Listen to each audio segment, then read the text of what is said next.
Hello, everyone. Welcome to the GLORIO Chat, the best anime podcast on the internet. It is time for another anime season, spring 2024, season 48 of the GLORIO blog, rapidly approaching our 12th anniversary. You can tell how enthused we are. Yeah, and I think most shows are out at this point as of recording, and I don't know about this one, guys. This season's a little rough. It's looking dire. There's a couple of shows I really like, and there's a lot of shows that were just and then a lot of garbage. I feel like we can't call a season dire when it still has Delicious in Dungeon carrying on. Okay, so, yes. So in terms of new shows, because that's carrying over, right? Yes. So that's our sort of our foundation, our comfy blanket. There have definitely been seasons where there was absolutely nothing worth watching, and yeah. Well, after we get through this episode, we'll see how many of these shows we're still watching next time. But anyway, also a weird spike of like shows not getting licensed, which is strange. Yes. I'm not going to try to, and I haven't really kept track of which ones haven't, but there's several that didn't get licensed this season, and like, I'm not going to read too much into that now, but something keep an eye on that, I guess. Just know, dear viewer, that the crew of the GLORIO Chat has flown directly to Japan every week to watch some of these shows. It is the only way one could legally view some of the anime we will be covering. So we all learn Japanese. Yep. You should appreciate our sacrifice and maybe give us some money. No, don't actually do that. If we talk about any unlicensed shows, clearly, we've sent someone to Japan to watch them, and yeah, of course, the GLORIO blog does not endorse. I can't even say that with a straight face anymore. The GLORIO blog does not endorse the cool crime of anime piracy. It gets cooler and cooler by the day as Crunchyroll talks about AI subs and whatnot. Anyway. Can't talk about that. We have too much anime to talk about. To introduce everybody, I'm Jel. I'm joined by Iroh. I'm still here. I'm not dead yet. Still with us. We're joined by G. Don't worry, folks. I'm here to cover the most exciting battle shonen of the current season. That's right. It's the rap beef between Kendrick Lamar and Drake. Well, isn't it Drake and everyone, technically? Okay, it is. Technically, you could probably say this arc should actually be called Drake versus the World. I thought it was J. Cole versus Kendrick.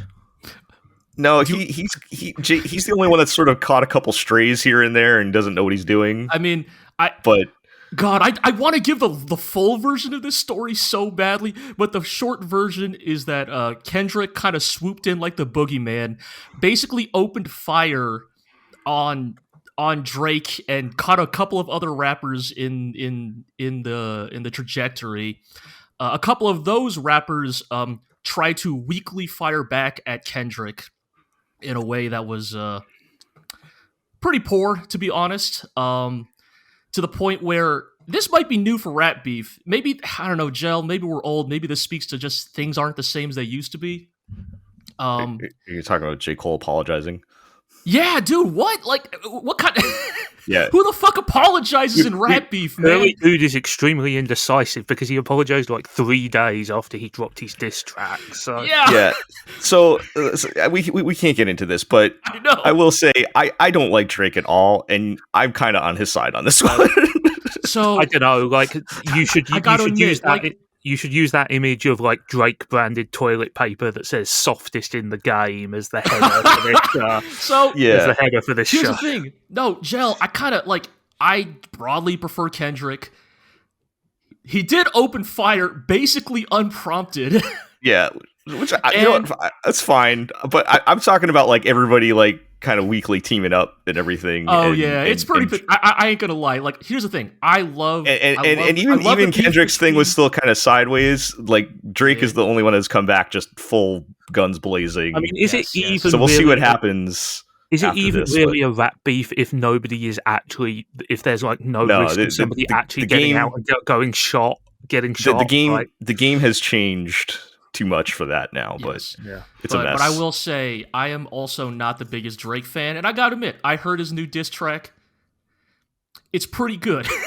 So somebody's got to come back hard after that one because everybody else was pretty weak up to now.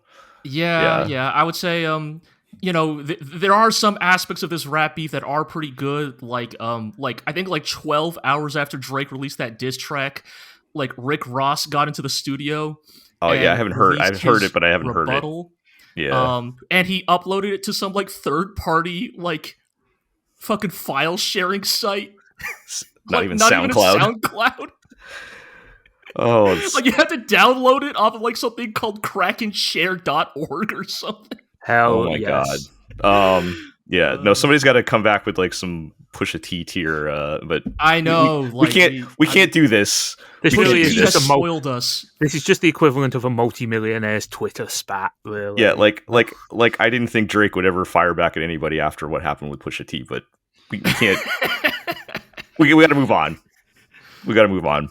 Point is, it's the most interested I've been in hip hop in a little bit here. Yeah, stay tuned for our new podcast where G and I break down this. We'll dedicate an entire podcast. Season 3 sounds crazy. Yeah. Yes, Kimiko gets into the rap game. Anyway, we're also joined by Zig. I have returned from the promised land. Yes, you actually, you and Peter and Collins were out in Japan. Yep, it was our job to fly all the way to Japan to watch all the anime that wasn't licensed. Yes, as we promised 5 minutes ago. We flew all the way to Japan, watched a bunch of anime, and then flew back. Ask me anything about Japan. I shouted you all out last episode with the photos that you were posting in our Discord, and yes. like the Zabungle Laserdisc cover and stuff, like all the cool things. I'm going to steal Peter's thunder here, but they apparently, and this is not confirmed, but they think they saw a full Laserdisc box set of Columbo. And if so, that is absolutely the most incredible thing we saw on that journey. Yeah, I was going to ask what was the coolest thing you saw, but it sounds like that would have been the coolest. Yeah. Yeah. Ask me anything. Life-size Gundam doesn't hold a candle to Columbo on Laserdisc. I saw 2 life-sized Gundams. Yeah. All right.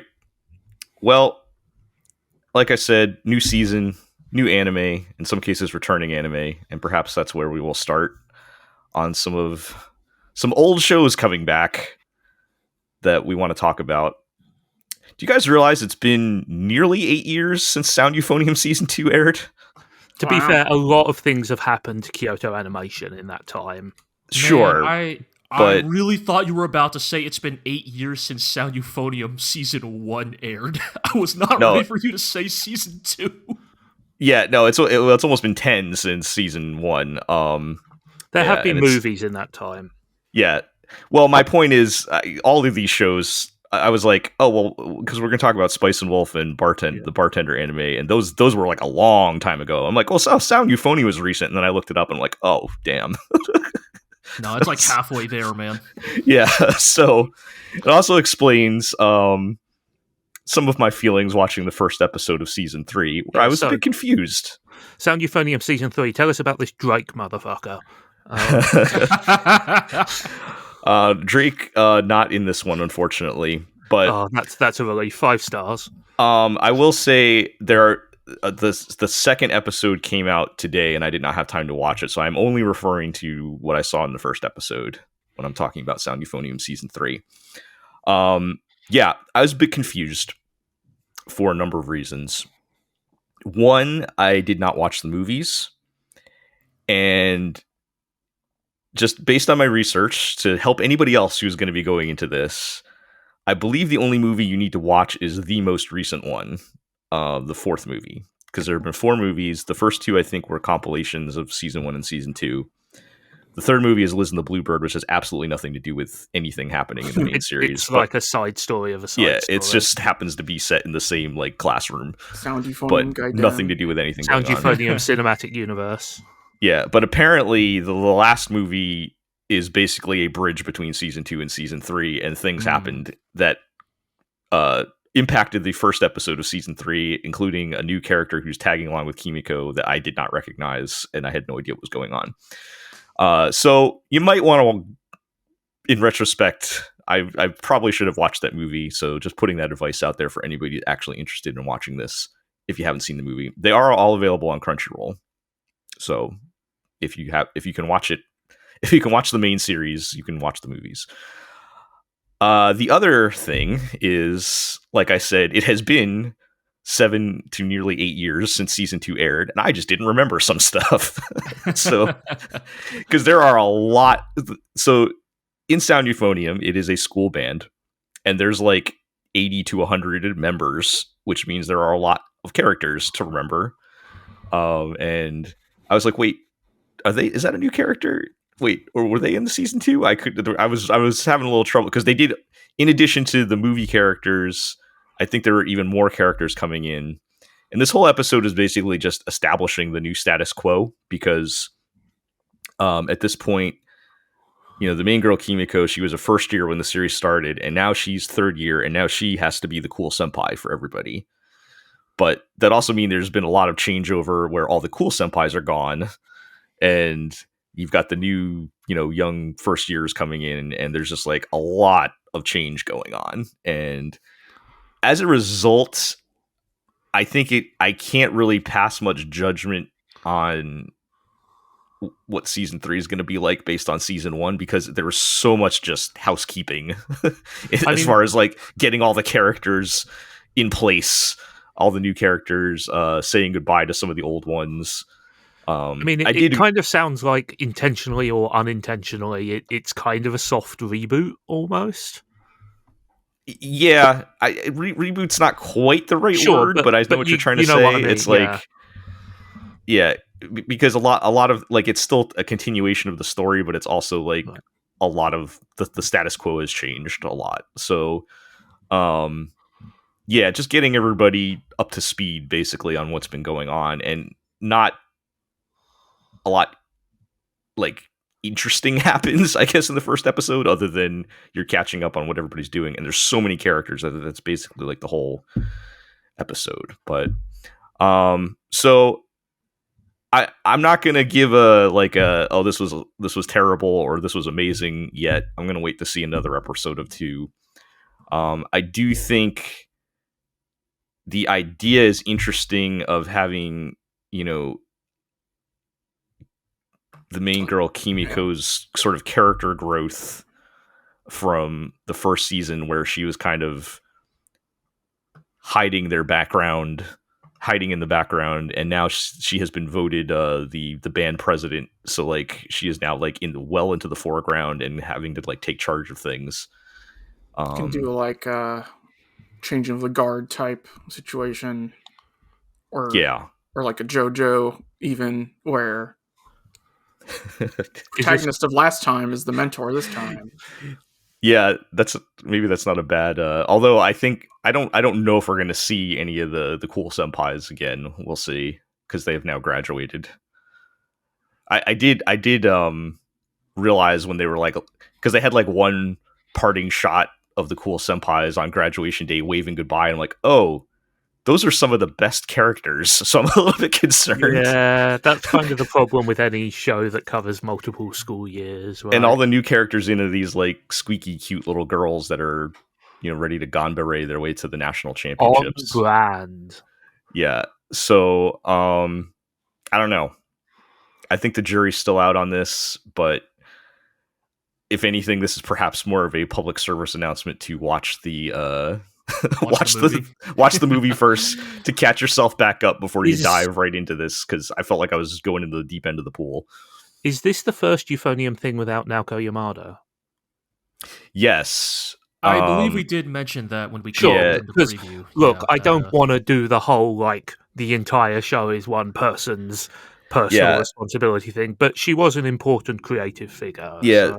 So the previous seasons were credited and co-directed by Ishihara and Naoko Yamada.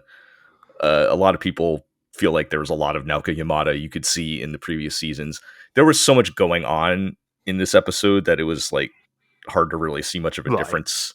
Yeah, but I'm sure So they still have Ishihara on, who's like the last of the core KyoAni directors left, sadly.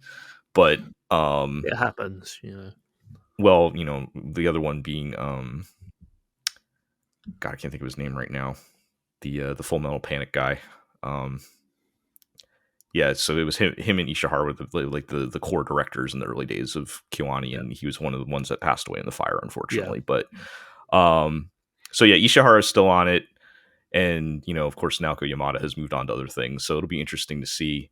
Ishihara, of course, most notably did all the key animes that KyoAni did in the early days, and then most importantly, he directed Nichijou. So at least there's some continuity of creative lead there, though. That's encouraging. Yeah. So I will definitely watch a couple more episodes. I'm probably going to watch the whole thing. Just at this point, it's season 3. I got to finish the fight. I'm pretty sure this is like the last season end of the story, from what I heard. Isn't the end of this story, like in the novels, kind of controversial?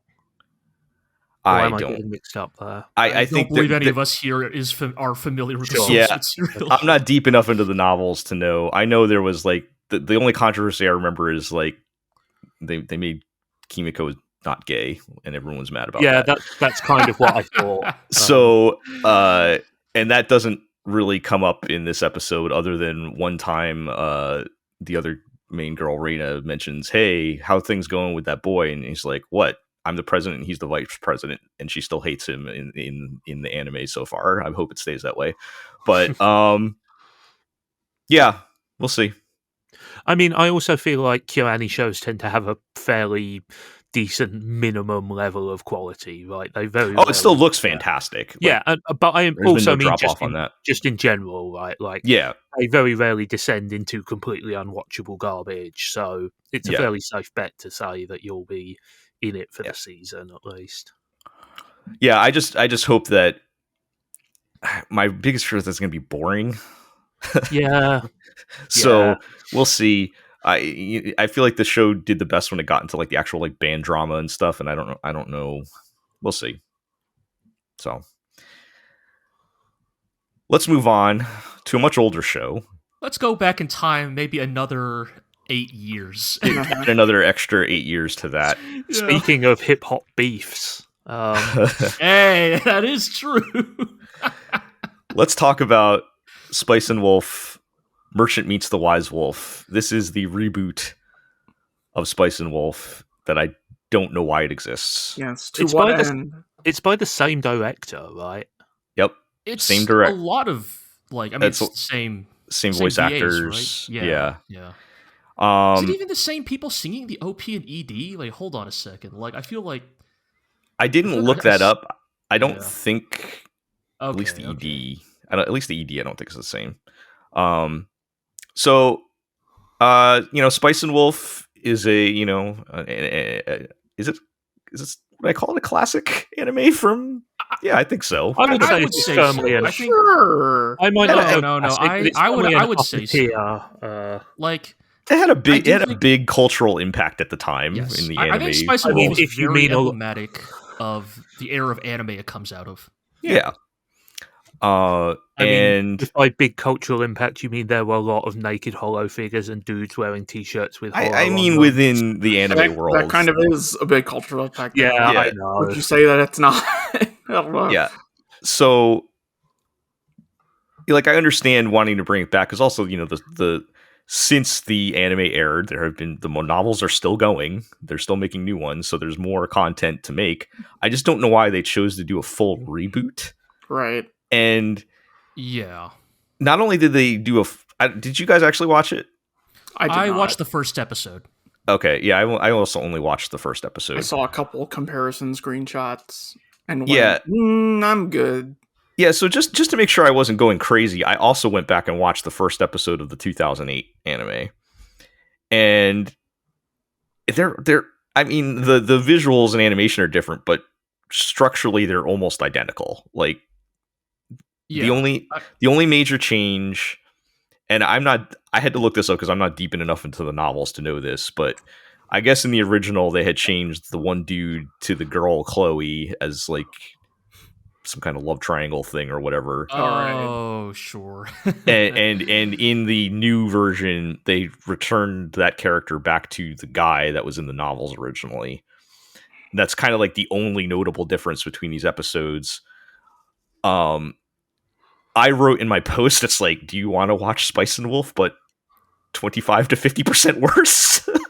Well, yeah, like the thing that I kind of took away from watching this, and I want to tie it into like, I kind of want to tie this into like watching Bartender as well, because I think both of these kind of suffer from very similar issues of, okay, so we're starting over, and this time we're going to adapt the source material more closely, right? That seems to be kind of the vibe I am getting. Yeah. That is exactly what is happening with the Bartender anime, is that very truer to the text. And I guess the question is, to what end, right? Because I think the thing I am noticing about both Spice and Wolf and Bartender is that the original anime adaptations were, in hindsight, emblematic of anime adaptations in the 2010s, which is often not necessarily that accurate, or not hewing that closely to the text, but kind of using the source material as a groundwork to kind of tell the story that the anime staff feel is more appropriate for the medium. Right. And, you know, this could obviously backfire in hilarious ways. One only needs to look at the history of Bones as a studio. But I think the thing that like really kind of bothered me with Spice and Wolf and Bartender as well is like, okay, you're adapting the source material more closely, but also like you have like maybe seemingly decided to throw out the like more interesting stylistic elements that kind of defined the original anime adaptations that maybe were you know, maybe were what's the word, you know, maybe those changes were made for a reason. Yes, you know, like there was like a vision driving those changes. Like, here's the thing. The original Spice and Wolf anime, I'm not going to sit here and pretend like, oh man, that thing was a looker. Look, it was a 2010 anime, you know, early digital. But I did notice constantly, like, you know, there was a kind of undeniable sense. There were deliberate stylistic choices with it, right? Like, the thing that constantly gets brought up is, like, the original Spice and Wolf anime was much more willing to play with light and dark. It was much more willing to, like, kind of emphasize the fact that these people live in an old era, in an old time, in which, like, light is not necessarily a common and accessible thing all the time, right? So you have these scenes where, like, the characters are kind of, like, draped in shadow or, like, illuminated by, like, a singular point of, like, warm light. And I feel like the new Spice and Wolf kind of falls into the same trap that I feel like a lot of modern anime falls into, of very, very flat color and light values. Like, very like washed out and like just dull looking, right? Yeah. Like I was constantly kind of equalized everything, right? Like watching like the new Spice and Wolf, and it's like, I don't know, man. Daytime and nighttime fundamentally don't feel that different in this Is it the old, we put a blue filter on it and now it's nighttime? Yeah, basically. Yeah. And it's interesting, like, I thought the actual animation was pretty decent. Like in some cases, if I were going to give them maybe more credit than they deserve, it felt like maybe they were trading off some, like, level of detail for better animation in some scenes. And like, I didn't think it looked bad. Like, if the original Spice and Wolf anime did not exist and you just started watching this anime, I think it would be okay. Right. I think so. Yes. It's the fact that a version that I feel is better already exists. At the very least, had a much better OP and ED. Yep. Man, the new OP and EDs are fucking dog water. God damn it. It's the thing I will say is that you ask who this is for, Jel. I think the target audience of this show is, you know, people who were very small or not born when that original show came out. You know, I think this is I don't really want to describe it in such a cynical way because it is kind of cynical, but it's to get the brand out there again. It is, and that's why it doesn't necessarily have to be radically different. That is perhaps a cynical read, but a couple things I want to mention on that. One is an interesting thing I'm realizing, where enough time has passed where shows that are now quote unquote old were still created in the digital HD era and very easily accessible. Yes. Well, which makes full reboots a little less necessary. So, like, if you go on Crunchyroll right now, but the thing is, remember, this show is not made for people who have access to Crunchyroll. This show is made for people in Japan. Yes, well, in Japan they also have streaming services, I'm sure, with the. So I think there's arguments to be made about this, but I had one other point though. It's like, okay, go ahead. So it is easily accessible to get to the older series, and like I get with this series and where I think they're going with this is that there is more content to adapt so they can continue the story. So should they have just like had the bravery of Full Metal Panic and just picked up right where they left off, and everybody else can figure it out, up to this point. So, I mean, I guess as somebody who has watched the original, I would prefer that way, but I don't know. And then you're coming back with what I think is also an inferior product, but I suppose that's subjective. So I don't know.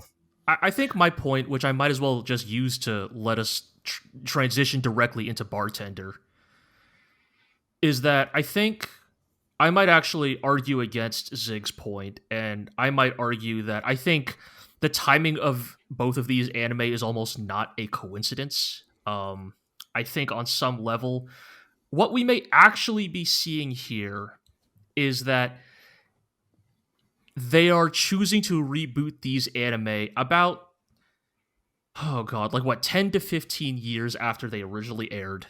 Yeah. And that is almost the perfect amount of time that for anybody who watched those shows when they were younger is now at the age where they have more disposable income.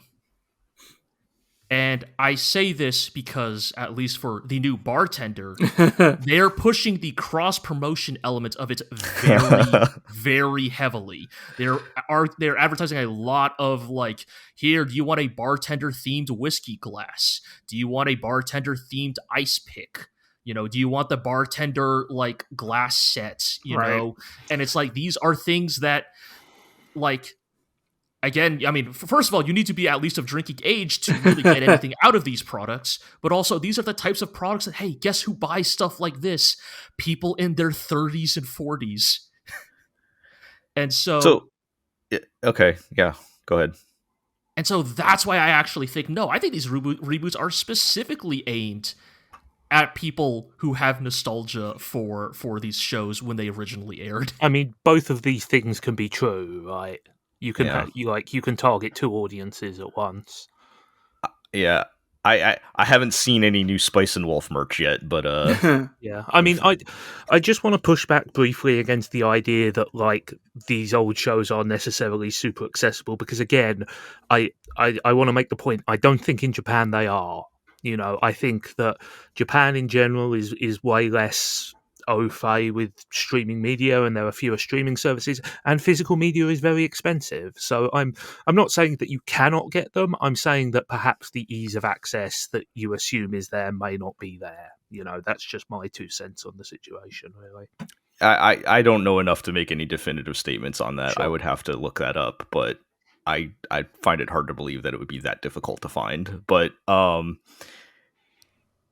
I understand what you're saying, though. I mean, there is something to be said for just getting people's attention because there's a new anime, right? Also, lots of people do not like to watch old stuff, just period. So, I think that I think that putting a new anime out is a much more effective means of marketing than, you know, pushing the old show with a special edition release or whatever.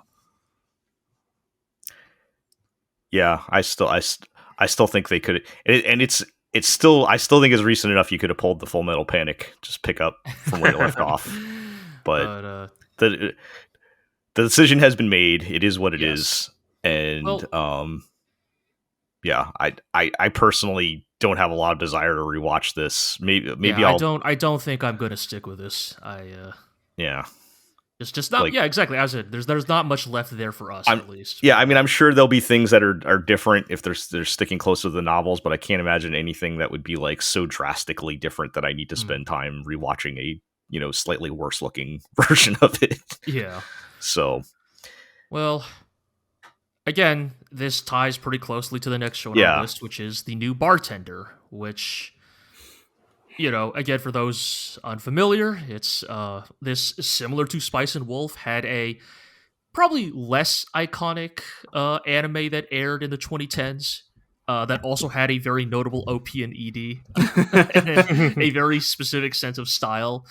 You know, about, you know, well, on the face of it, the story is about this like really great kind of you know, genius of a bartender who just you know, is so good at making drinks, and he's so good at reading people that he can make the right drink at the right time to just, like, you know, help whatever hapless person has come into the bar with whatever, like, life problems that ail them. Mm-hmm. And on the face of it, that is the premise of Bartender. Watching the first 2 episodes of The New Bartender, which purports itself to be a much more faithful adaptation of the source material, that seems like it may only be part of what Bartender is, and that perhaps the original anime adaptation made the executive decision to only adapt that part of Bartender in a world where they knew they were only going to have like 12 to 13 episodes to work with. Right. Because the overarching plot of The New Bartender, which again is following the source material closer, is that it is about a group of young women who work for a hotel, and they are trying to staff the penthouse bar with the best bartender they can find in the greater Tokyo area. Someone who is capable of mixing the so-called Glass of God. And at least the first few episodes have primarily focused on their unsuccessful efforts to recruit Ryu, the eponymous bartender. And yeah, I gotta say, like, this plot about these girls trying to recruit him and him being like aloof and uncommittal to working at the hotel bar is a lot less interesting than, I don't know, random drifters through what we call life randomly coming into this bar to air out their issues. Yeah. Which is not to say, like, that stuff is still kind of there. It's just, instead of the whole episode is about this vibe, it's like you have this whole framing device meta narrative, and then while they're in the bar being like, you should come and work at our bar, somebody will come in and we do this whole thing that lasts for, you know, a quarter of an episode maybe. Right. And then these girls say, see, I won't give up on recruiting you because you're so good. Yeah. And this kind of gets into, I know I'm about to use some heavily overused terms here, but similar to the Spice and Wolf adaptation, I think the greatest failing of the New Bartender anime is that by following the source material, it kind of feels too mundane. Right? Like, we see too much of the world outside the bar, outside the life of the bartender. The thing that was kind of, like, fascinating and cool, and the thing that probably won over a lot of, like, early Western anime viewing audiences is that the original Bartender anime almost treated the bar as, like, a liminal space. A place displaced from reality. It had a certain mystique. Yes, like you saw so little of the outside world that like the only glimpses of the outside world you get in the original anime are when patrons come into the bar and then describe the problems they have in the outside world. And some of that real pub at the world's end energy. Exactly. Yeah, And yeah. I think that's what gave the original Bartender anime so much of its appeal, is that you had these people coming into this place, into this almost dimensional pocket in which Kind of like Death they're Parade. yeah, Yeah, honestly, yeah. like yeah, and it's like, and you could feel the sense that like by stepping into this zone, their concerns and their ills would fade away, washed away by the perfect glass, the perfect cocktail for this moment, made by this bartender who was like almost inhuman in some ways, right? Yeah. Like his knack for making drinks, his ability to read the human psyche on sight alone almost gave him a supernatural appeal. And what we're kind of finding out from watching the new anime that follows the source material closer is that like I think the source material kind of was more concerned about making him feel more human, right? He is more fallible in the new anime. He is less like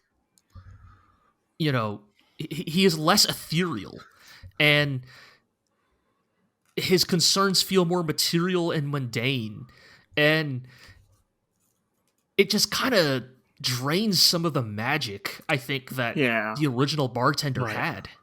I mean, it sounds like, again, I've not seen the original show, but it sounds like the original show, the idea was the main character was more of a canvas that the guests could project their own stories onto, right? Yeah. He's deliberately a cipher, whereas here, by humanizing him, like, you're making him more part of the story. He is now a character rather than an idea. And, I'm sure that has benefits in some ways, but it certainly is a very different approach to the Most definitely. 2000s anime. And I think this then runs into the other concern that this new Bartender anime has, which is the original Bartender anime was, what was it, like 12 episodes, 11 episodes, right? And so they made the executive decision to only adapt the episodic parts of the original manga for their 11 episode series, which is, again, probably what gives that kind of ephemeral feeling. Right. It does not really have this meta narrative attached to all these characters. As far as we know, this new Bartender anime is also only going to be one cour. But it purports to follow the source material. But here's the thing. The original Bartender manga has 21 volumes. There is no world in which this new anime is going to like reach anything resembling like a satisfying endpoint for the original story. So what are we doing here? I mean, I guess the thing I would say is, remember, the original function of anime is to advertise the manga. So maybe that's it. Maybe it's like an Maybe older manga though at this point. Yeah, the manga right? ended in like 2010.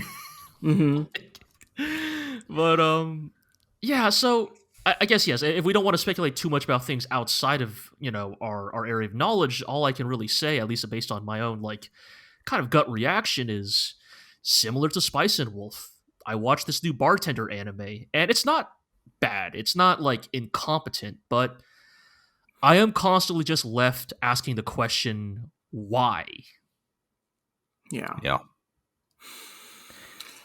I mean, and again, it's not like it's like shouldn't exist. It's like, why did they choose to reboot rather than continue, right? Like, or I don't know how you tell can other continue stories because like it was just so episodic before, but it's like okay. It's I don't know.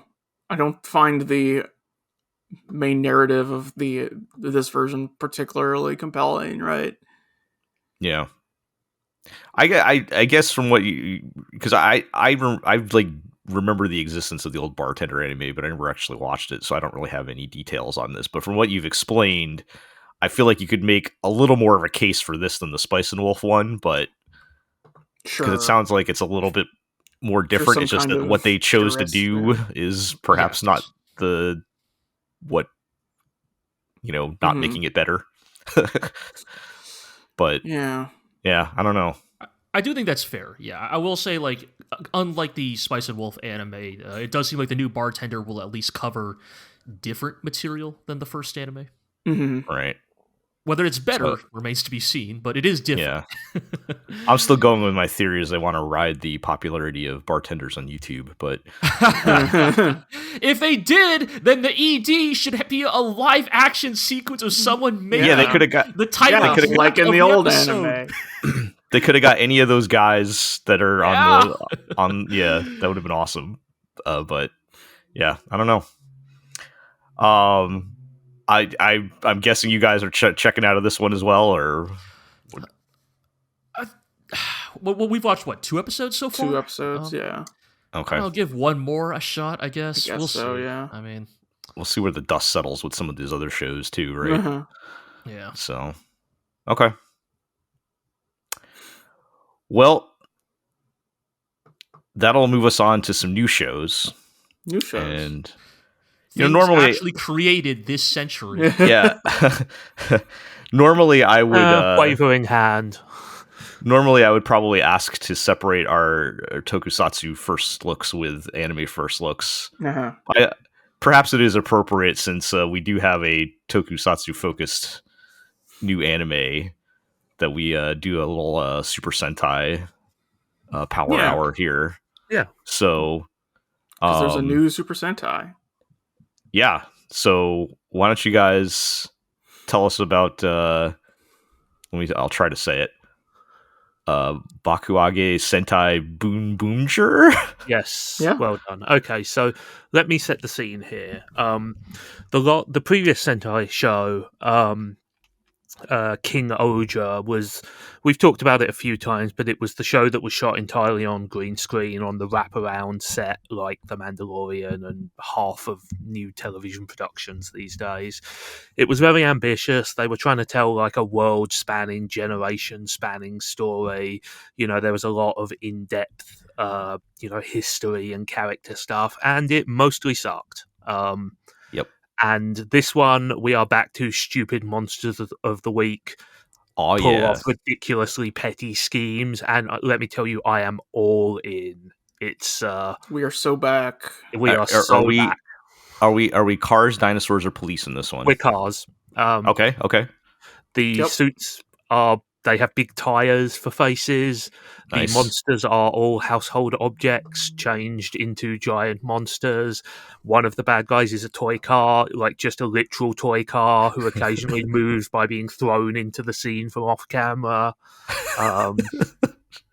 It's the villains. The villains are evil space aliens who are here to harvest the power of human suffering as fuel or something. Perfect. Like that. Honestly, their motives have already disappeared into just making petty mischief. It's absolutely great. It's fantastic. This is what you signed up for. Yes, absolutely. We're back to the old ways, the basics. Yes, we are back to this giant. Like this monster is a dartboard, and if you do not hit a bullseye on his face, which is a dartboard, then he will punish you in various ways, like dropping big copper pans on your head and stuff. Excellent. And, or the electric chair. Yes, or the electric chair. This monster is a toilet, and he attacks by throwing water at you, which is very obviously just a dude off camera throwing a bucket of water over someone. Yep. And so did they do away with the green screen for like? I'm probably in there. I'm sure it's there somewhere, but it's not like all the time, right? So anymore. They're using it fairly intelligently, which is it's only used for shots of their like underground base where the giant Zords are in the background, basically. Right. Which is actually a place where it makes sense to use a green screen, you know. Right. And like they've even dialed back heavily on CG in general. Like the shots of the robot transforming and combining actually have some model footage in them, which is a serious deviation from recent years where it's all been CG for the most part. So it very much appears that there's a deliberate kind of back to basics ethos with this thing. And yeah, it's just a lot of fun. You know, I ain't going to tell you it's deep or meaningful or the characters are particularly, you know, complex personalities, but they're doing goofy shit. The fights are great. There's a lot of explosions and stuff. The toilet monster, when they defeat him, he sits down on a building like it's a toilet, and then he explodes. It's really good. Yep. I've seen you all posting out of context screen caps. I'm like, yes, we're back. Yes, it is very much that. Yeah. I mean, Iro, like, obviously you have a little bit less Super Sentai experience, although it's still quite a lot at this It's been point. several years now, right? Yeah, but like, how are you feeling about it? This is what I think of when I think of Super Sentai, right? And it's like I liked some of the more I liked Lupat a lot, and that had a little bit of a more complex setup, but it still was also like, here's a monster of the week, and we fight the monster, right? Yeah, and so like King Oat, and more importantly, the monster was a dude in a suit, and they were fighting out on set. And what I was really tired of with King Oat was how much CG, how much green screen was used all the time. Like I didn't watch Dawn Brothers because 2 of the Rangers were just CG Rangers, and I thought it looked like shit. Even though people say it was really good, I'm like, it's not what I want out of these kinds of shows. You need the men in the rubber suits with the explosions in the background. Yeah, like, I should emphasize, even the interiors in King Oja were mostly done through CG. There's maybe one scene an episode where there was no CG at all, but like it was really rough. It was egregious. And so yes, Boonboomger is just here's a car. This dude's in a suit. We've got this toy car and we're gonna throw it. Yep. Just good, clean fun. Yeah. It's what I want out of this kind of show. In the latest episode, like the first of what will no doubt be many, like, boss character shows up. Like he's more dangerous than the 2 villains who we've had up to this point, but he has a dog in his leg and he breaks off the battle against the Red Ranger because the dog needs to go for a walk, and it's that kind of show. Also he has an attack which is basically like half a dozen Giga Drill Breakers at once. It is a very breezy show, let's say, so far at least. There. Well, that's cool. I mean, that sounds like a lot of fun. Yes, it's good and dumb. I feel like that's maybe even more so than Kamen Rider, what you want out of Super Sentai, right? I mean, like, Kamen Rider has a history of trying to be at least a bit more sophisticated, and it is generally targeted at like older children in the like 8 to 12 range, where Super Sentai is very much a elementary school / preschool thing. So it's tough, right? Because you always want shows to be ambitious and you always want them to push against the boundaries of what they are. But sometimes it's good to remember what you're good at.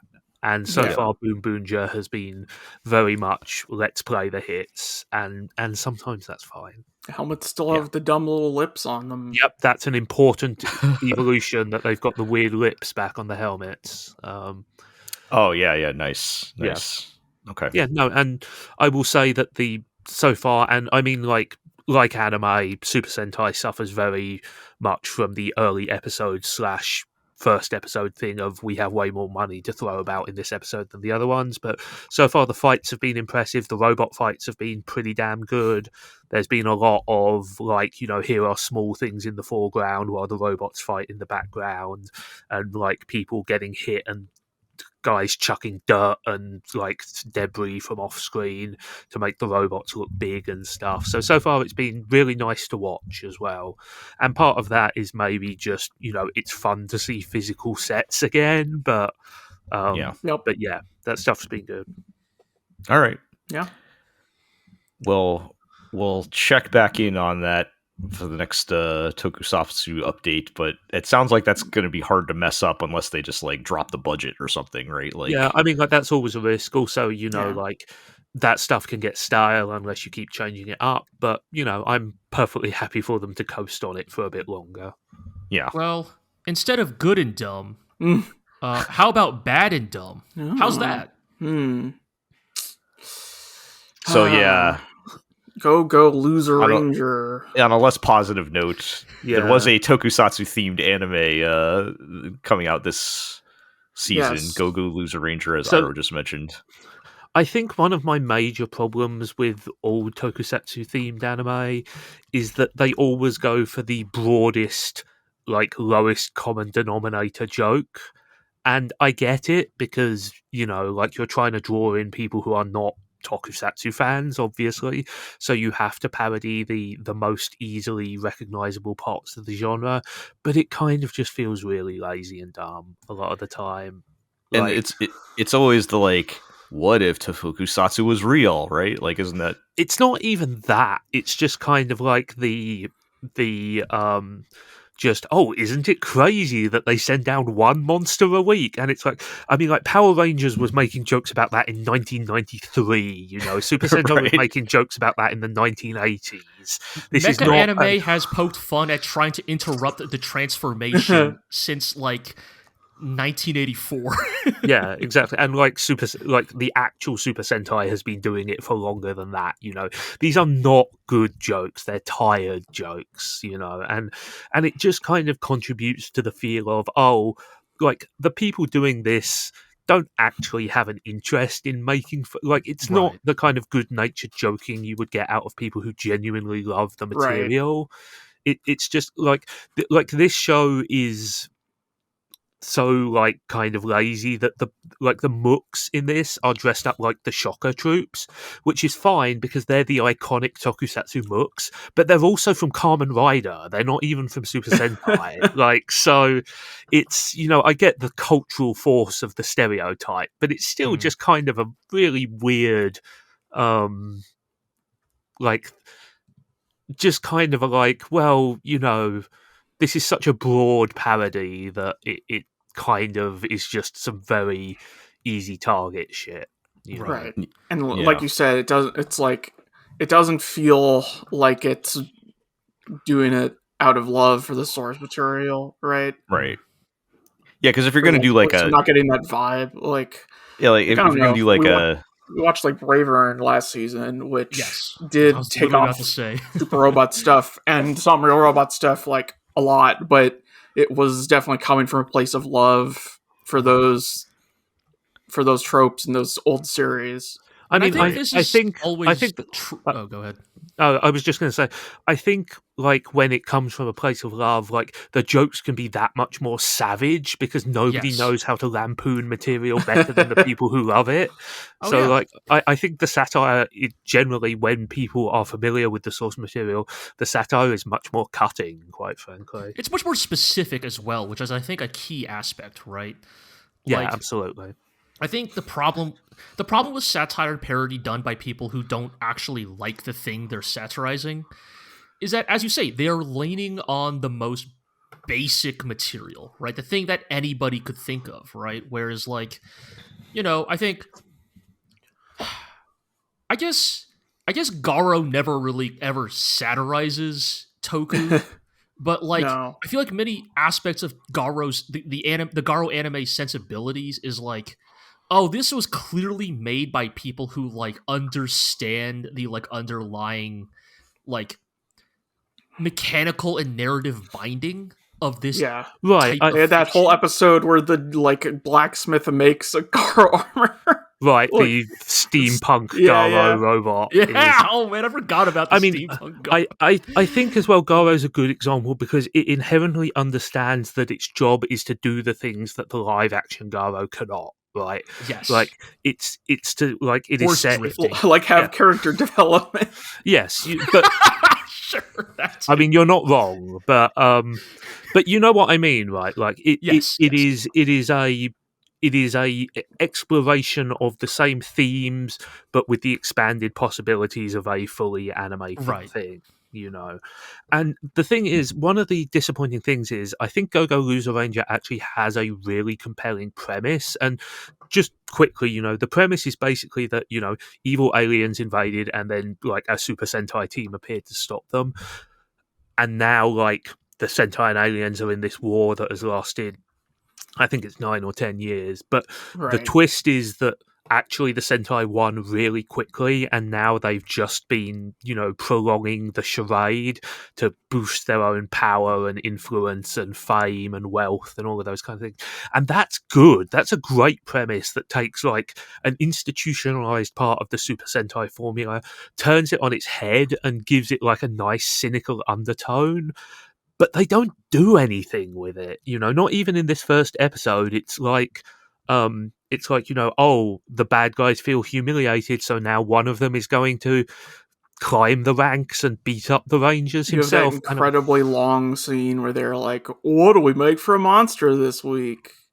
Yeah, and we don't know what we're going to do for a monster. Aren't the monsters always, they don't make any sense because we have to come up with them on the fly every week. I mean, the thing I said in my post was that, in the same way that a lot of anime comedies don't have jokes, they sort of have vague gestures in the direction of a joke, and you kind of have to put it together yourself. This has like vague gestures in the direction of satire, but, there's no bite, there's no commentary, there's no there's none of that specificity, you know what I mean? Yeah.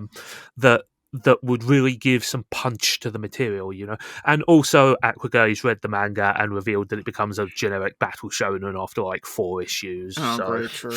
Of course. Well, apparently they reach a tournament arc by chapter 7. My goodness. Yet another anime with a good idea, and then they don't know what to do with it. Exactly. It sounds like, and yeah. that's really disappointing. That is really disappointing because the idea is good, and I do want to see a like spoof of a Sentai team that like kind of digs deep into the ways that you could be shitty and cynical about it, but there's just not enough snap to any part of this. Yeah. All right, well, that's unfortunate, but indeed, hey, at least the actual Super Sentai is good. Yeah. Yeah. Like we're in one of those rare periods where both Super Sentai and Kamen Rider are good at the moment. Yeah. So we're enjoying it while it lasts. You've got that at least. Okay. Let's talk about some new anime that are not tokusatsu related. Uh-huh. We'll start with Girls Band Cry, which I did not have time. I wanted to watch. I did not have time to. But you flew all the way to Japan to check this out. Yeah, I don't know anything about this other than several people have started talking about it, and whether they're talking about it in a good way or a bad way, I'm not quite sure. I was intrigued by this because I saw a lot of promotional stuff about it while I was in Japan watching anime. So, why don't you explain like what it is? Sure, I can do that first. Yes, you can. So, stop me if you've heard this before. Okay. Girls Band Cry is about a 17-year-old girl named Nina who is moving to Tokyo. Stop. Away. Yeah, I know. Away from her hometown. And she's a little shy. She's a little socially anxious. She tends to panic easily. And her first day in Tokyo is put her through the ringer. Her phone died. She got off on the wrong station. The place, the real estate place she was meant to pick her keys up for a new apartment was closed by the time she got there. She's too bashful to knock on the door of her neighbors to ask for a phone charge, and would rather, in an obsessive desire to not bother anybody, simply wander the streets of Tokyo at night. Yeah. Yep. And been there. By chance, she finds out that one of her favorite musicians, Momoka, is performing publicly near her, and kind of goes out to see her, and they kind of hit it off. And long story short, I think they're going to form a band. Whoa! Wow! What gives you that idea? I was gonna say, does she secretly? That's crazy. I was gonna say, does she secretly play guitar on YouTube? But maybe that's a different Nina show. does not. No. Yeah. But The thing, so I would say, I gotta be real. I actually do think everyone should check out an episode or two of Girls Band Cry. I think there may be something to this. Okay. The thing that is like, okay, well, I have to say this first because I was going to know- say I sense a but coming. well, more I think that this is going to naturally invite a comparison to a certain other show with a mentally ill pink guitarist. Yes. So let me tell everybody. All I right, love like Kion. especially to those of you who are younger.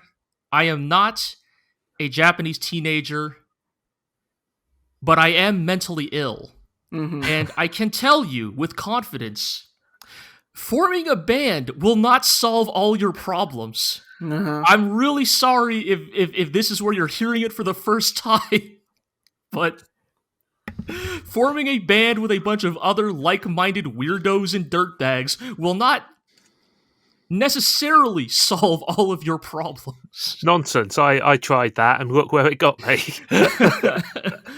So, in all seriousness, the thing I think that really works with Girls Band Cry is, and the thing I actually am maybe realizing here between this and Bochi, is that, I don't actually dislike slice of life shows about girls forming bands. It's just that I need at least half of the band members to be mentally ill for me to be compelled. The thing that really works In a fun and relatable way, of course. yes. Well, maybe not fun, but at least relatable with Girls Band Cry. So, in all seriousness, the But thing that actually Bochi is the fun and relatable way. This is the fun type of mentally ill. I would say Yes. Nina is the painfully relatable Okay. type of mentally ill. So the thing that actually works for me here is that the thing they kind of begin to reveal is that in many ways, Nina and Momoka, the guitarist she meets, kind of complement each other in the ways in which their lives have been lacking or scarred by past events. The thing we find out about Nina is the reason she has moved to Tokyo is that she is a high school dropout.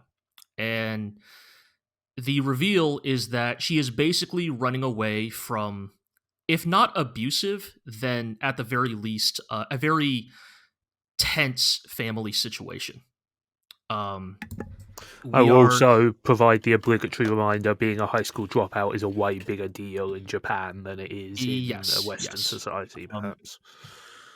We are given kind of peeks into her past life. We see screens of her phone where it's like 12 calls from mom in the last hour.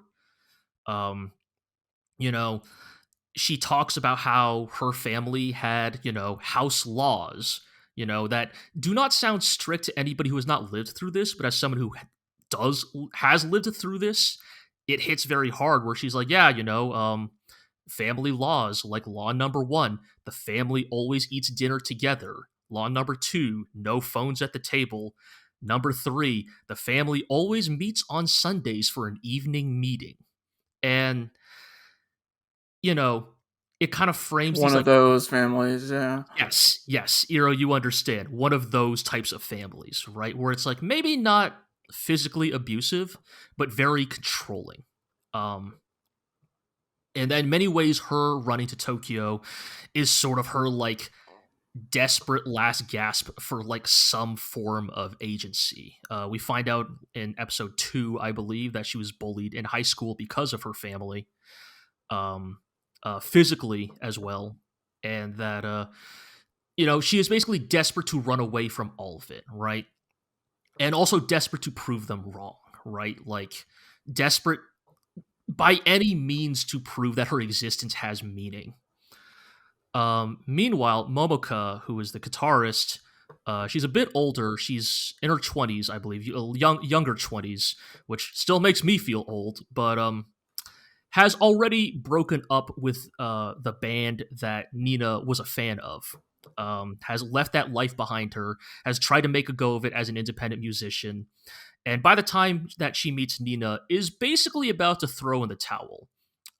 She's like, she explains that, I thought going solo would be a lot easier, but yeah, it turns out fucking nobody's buying my music anymore because I'm not part of the band that blew up.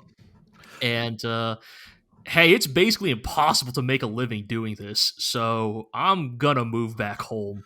And I will say that this is beginning to sound surprisingly similar to the idea of one of the other shows on this list, which I'll Yep. comment Yeah, We'll more get on there when we get there. Yeah. yeah. I was like the Bochi comparisons are there too, but also it sounds a bit like the Jellyfish show. But we'll talk Okay. about that. sure.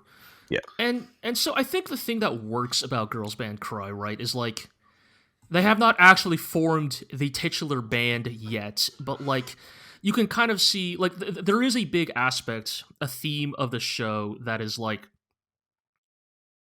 oftentimes bands are not comprised of people who are actually friends, but they're comprised of people who feel a like burning obsessive need to express themselves in a world that seems increasingly hostile to expression and agency. Like Momoka, who's a little bit older, is a little bit more cynical, is getting worn down by the realities that like doing this for a living seems increasingly unviable. And maybe what she needs is a true believer. Meanwhile, Nina is desperate to express her agency in any way possible. And, forming a band with Momoka may be the way she achieves like some ability to like be true to herself in a way she felt she's been unable to do her entire life. And I think it's just like it's very like obviously it's very goofy and comedic in a lot of places, but like when it gets into like these sort of emotional like scars that drive these people, it's really very relatable in a way that feels like empathetic without necessarily being like too like patronizing. There's a great sequence in the second episode where Momoka picks up the third member of the band, or supposedly going to be potentially the third member of the band, which is someone that Nina does not know. And Momoka and the third member are both extroverts and hit it off really well and get along super easily. And Nina is the socially anxious introvert. And if you've ever felt the feeling of somebody you thought you were really good friends with, seemingly now getting along way better with a third person you don't know, and that making you feel like you're the most like pathetic little worm that has ever like crawled on the surface, you will feel the moments in episode 2 in the depths of your soul. These are the kind of things, again, kind of going the loose Bochi comparisons. Like these are the kind of things where you feel like the author definitely has experienced this. Like that's the only way you know right how those things feels is if you've experienced them yourself. What it is like to be the third wheel in a social situation, which is always makes for good content. But yeah. And the thing they do a really good job is that like a lot of times Nina's just getting in her own head. Like she's an introverted misanthrope who's had a rough childhood. And so, like, of course, her natural inclination is to assume the worst of people. Like, I swear to God, like, I think, like, 6 times in the last 2 episodes, she's like, they must secretly hate me. They don't want to be my friend. Like, what am I even doing here? It's like, damn, I don't know. It's pretty fucking real. And then this is all directly juxtaposed against the part that maybe some of you have seen where this is an all CG production. Yeah. That always turns out well. All CG. We're talking some Knights of Sidonia, Studio Orange Beastars stuff here. And I think... Wait, are you saying it's on a Studio Orange level? Because that doesn't sound so bad. So that's actually kind of where I'm going with this. It doesn't... I wish it were 2D animated. I wish it looked as good as Bochi. Sure. But for a CG production, it's actually not that bad. And there's a key thing here that they are doing that I don't think I've seen in any other all CG anime production. It appears to be running at a full 30 or 60 frames per second. Huh. Like, they are not doing the intentionally stilted 12 frames per second CG animation thing to, like, try to masquerade as frame-by-frame animation. Right. But I don't know if that would make it... I don't know if that would make the show look better or worse. Right, so it just looks like a video game cutscene. Yes, that's exactly what I was going to say. And, like, so the moment I'm watching this and it moves like a video game cutscene, it's like my brain almost instantly just made the switch. I was like, oh, this is fine. I'm not watching an anime. I'm watching a cutscene. Yeah. I don't know why. It's just like... But it's... I think, like, with me, it's like, whenever it's a CG anime, my, like, baseline, like, requirement is it going to be distracting, right? Like, I mean, it sounds like that makes it so your brain stops thinking about it, at least, right? Like, kind of. Like, because the thing that always bothers me about, like, especially Polygon Studios, but also like Satellite, which is or a couple of, and even Orange, honestly, sometimes is the like, we're going to intentionally run this at the frame rate of frame by frame animation to try to masquerade, but it's like it never works because the 3D is never good enough to trick me into thinking it's hand drawn. And in some regards, like, Girls Band Cry just admitting, like, look, these CG models are not great. We know. They're not as expressive as maybe they could be. But fuck it, we're just going to animate it like a video game cutscene. Like, I could see that working. Kind of works better for me. And I will say... I'm pulling up a couple clips here, and this is giving me vibes of, like, Ruby. Maybe, but that's... I think that is unfair. I actually think that's a little unfair. Sure. I think that broadly, I think Girls Band Cry looks better than that. And I will say, it does have stylistic flair, you know, in that I think it does, similar to a Studio Orange, I do think that Girls Band Cry, not all the time, but it does occasionally take advantage of the fact that it is a 3D production to do the kind of camera shots and, like, kind of animation flourishes that, like, CG is, like, naturally, like, predisposed towards. So, you know, again, a lot of it is, like, not amazing CG girls standing in what look like Unreal Engine environments, but, like, there is just enough flair to it in some spots that, like, I don't think the visuals alone are enough to sink the show. I think the characters are, at least of what I've seen so far, are interesting and compelling enough to overlook that. Yeah. Again, you're not saying this is ideal. You're just saying the look of it. It's just that they're doing something a little bit different that makes more sense than trying to imitate hand-drawn anime, right? Okay, actually, let me retract my earlier statement. What this is actually reminding me more of is, like, a DreamWorks movie. Because of the frame, like the frame rate, the CG in that frame, like a higher frame rate, makes me go like, oh right, like a modern Western animated movie. I would like a Disney or a DreamWorks, right? I would say that comparison is a step up from Ruby. Yeah. Okay. Well, it would be nice if there was a nice, easy, legal way to watch this, because I do want to check it out. I cannot recommend enough buying a ticket to Japan. Yeah, watch Girls Band Cry. I have to wonder if it's like, and again, we'll see if this keeps happening, but if it's like a music licensing thing. Because I think one of the other ones was also like an idol show or something. I'm wondering if it's like they don't want to pay for the music as well. The cynic in me thinks that now Crunchyroll basically has monopoly power. They've started to drive really hard bargains, and some studios have just walked away. It's like what Bravern didn't get licensed for like a good week and a half, right?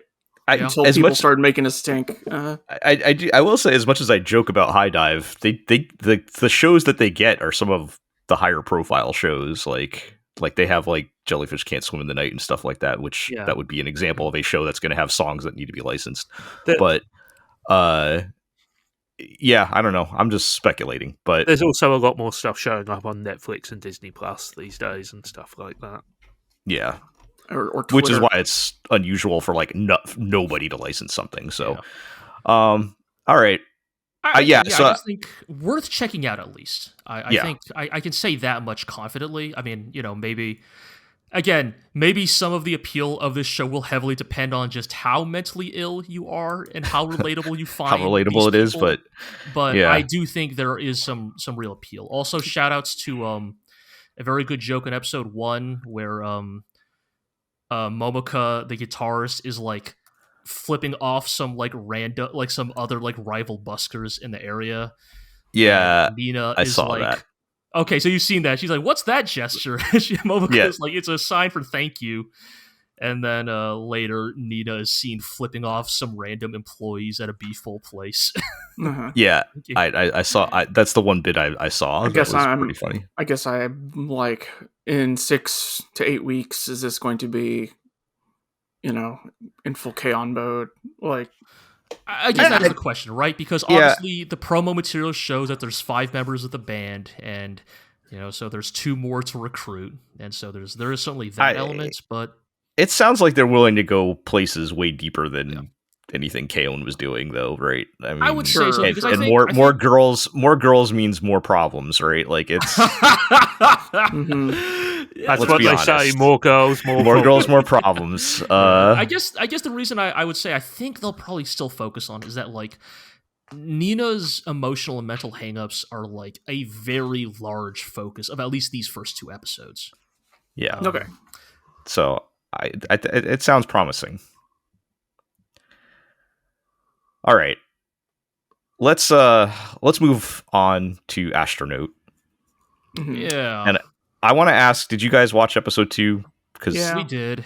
That colors my opinion of overall of what I want to say about Astro Note.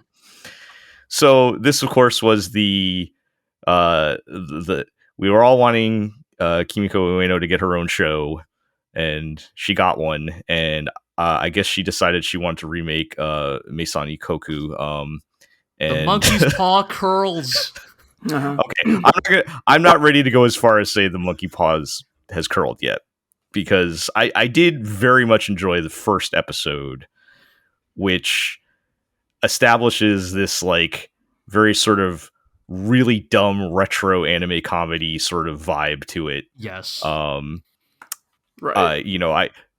Everybody was making the Meisani Ikoku comparisons. In the beginning of episode 2, she like literally sees a poster of the fake, the fake version of it in universe, and has patterned her life after that character.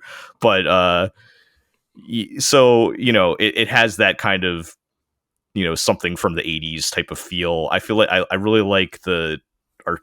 I like the art direction. I know a lot of people don't like it. I like the art direction. It has this sort of like 80s city pop vibe to it, to me personally, especially like if you watch the ED and stuff. But I think the art direction is fine. I think it's just that like the character designer who worked on this show has worked on enough bad shows. Yes, you guys just have bad mental association with those character designs. At least for Iro and I, seeing this character designer like triggers a like Hirai-esque Pavlovian reaction. Yeah. Yep. So I get that that's kind of subjective, but there's like a lot of the jokes are really dumb, and I love that, but not everybody's gonna love it as much. Like I think one of my favorite jokes was in the second episode, actually, when the Roomba walks into the idol girl's room and the clothes fall on it, and then it comes out of the pile of the clothes with the wig and the eyelashes.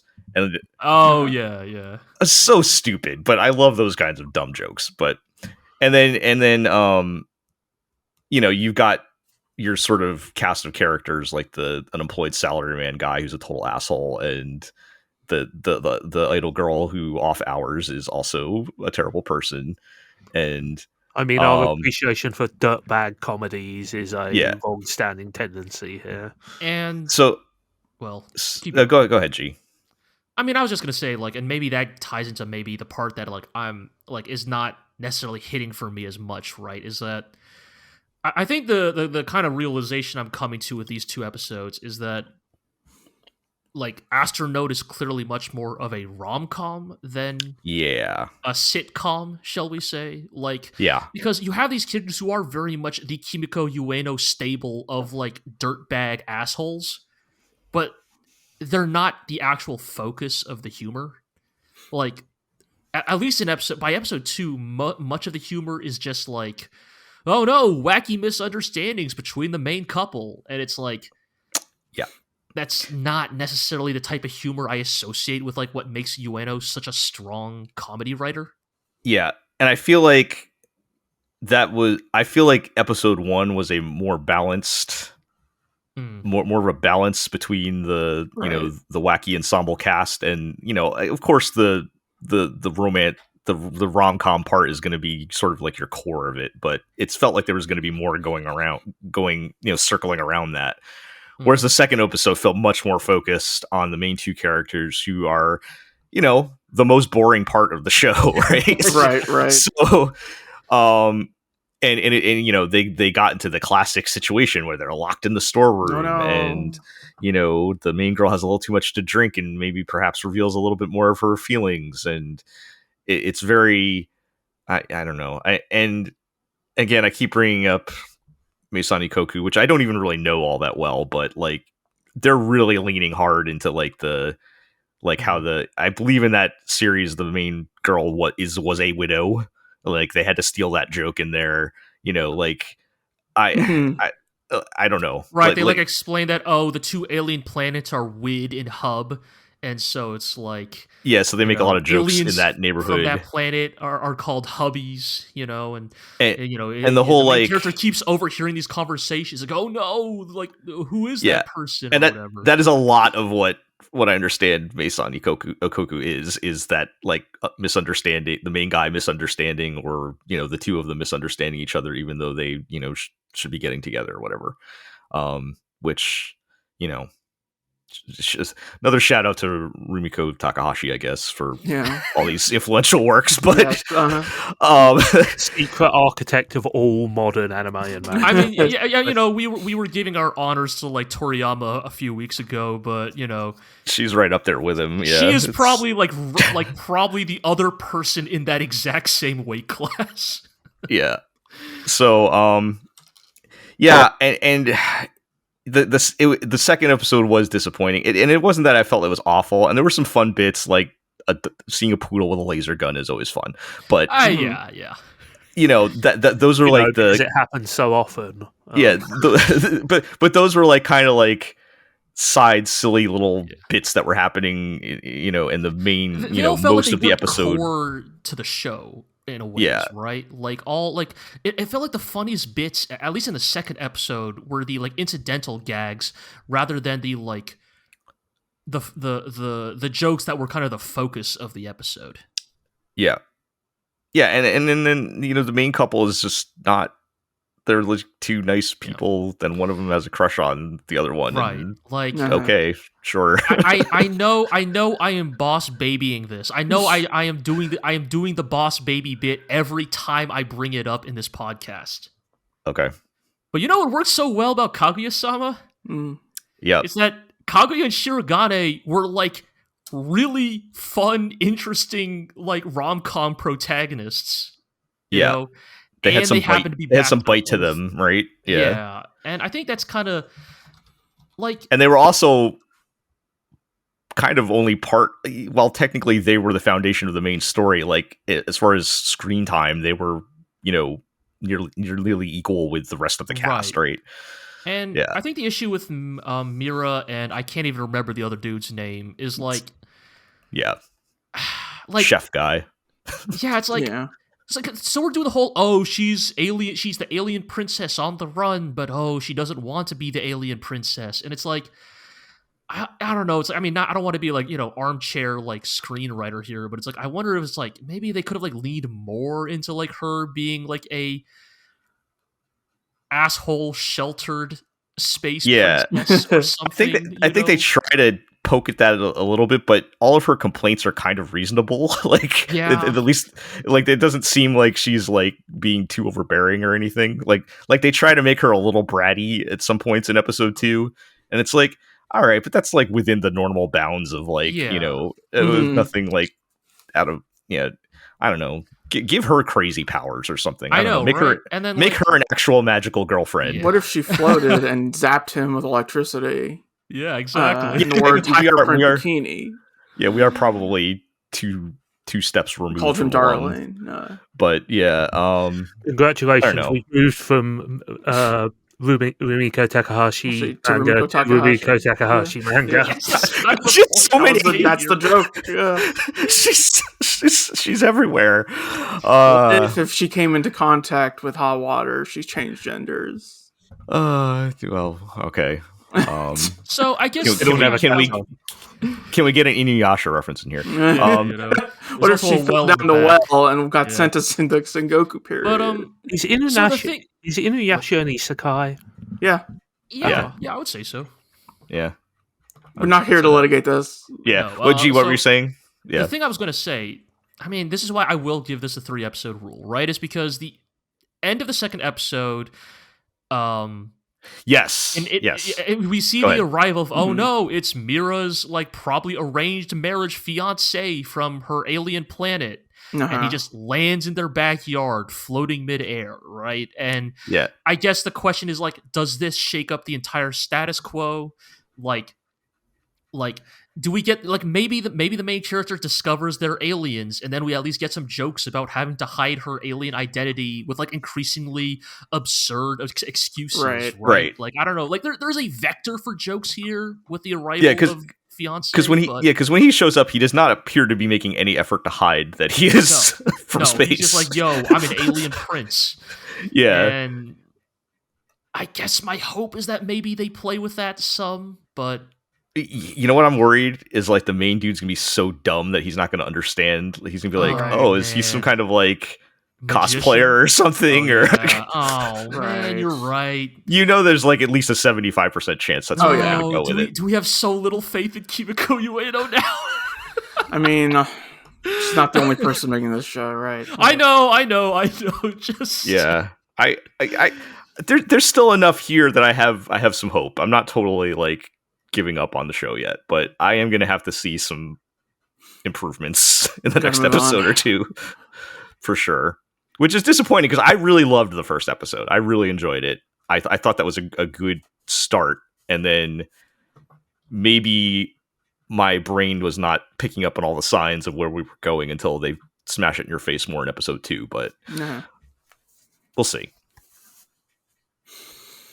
All right. A show I did not enjoy, but I feel like we need to talk about is Jellyfish Can't Swim in the Night. I feel like a lot of people loved this show, including perhaps people's opinions that I respect most of the time.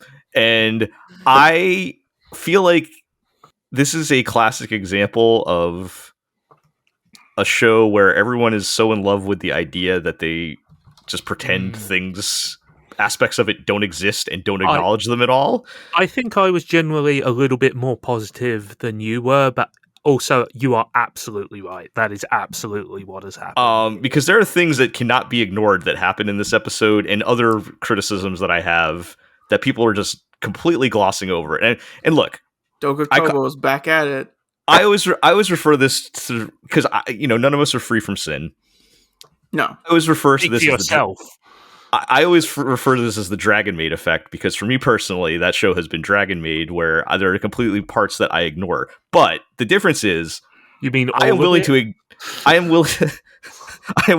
acknowledge that there are really terrible parts in there that keep me from just openly recommending that show to anybody. Like, I'm not going to say that show is good at any point. I enjoyed it personally, but there are huge portions of it that are terrible that have to be acknowledged, right?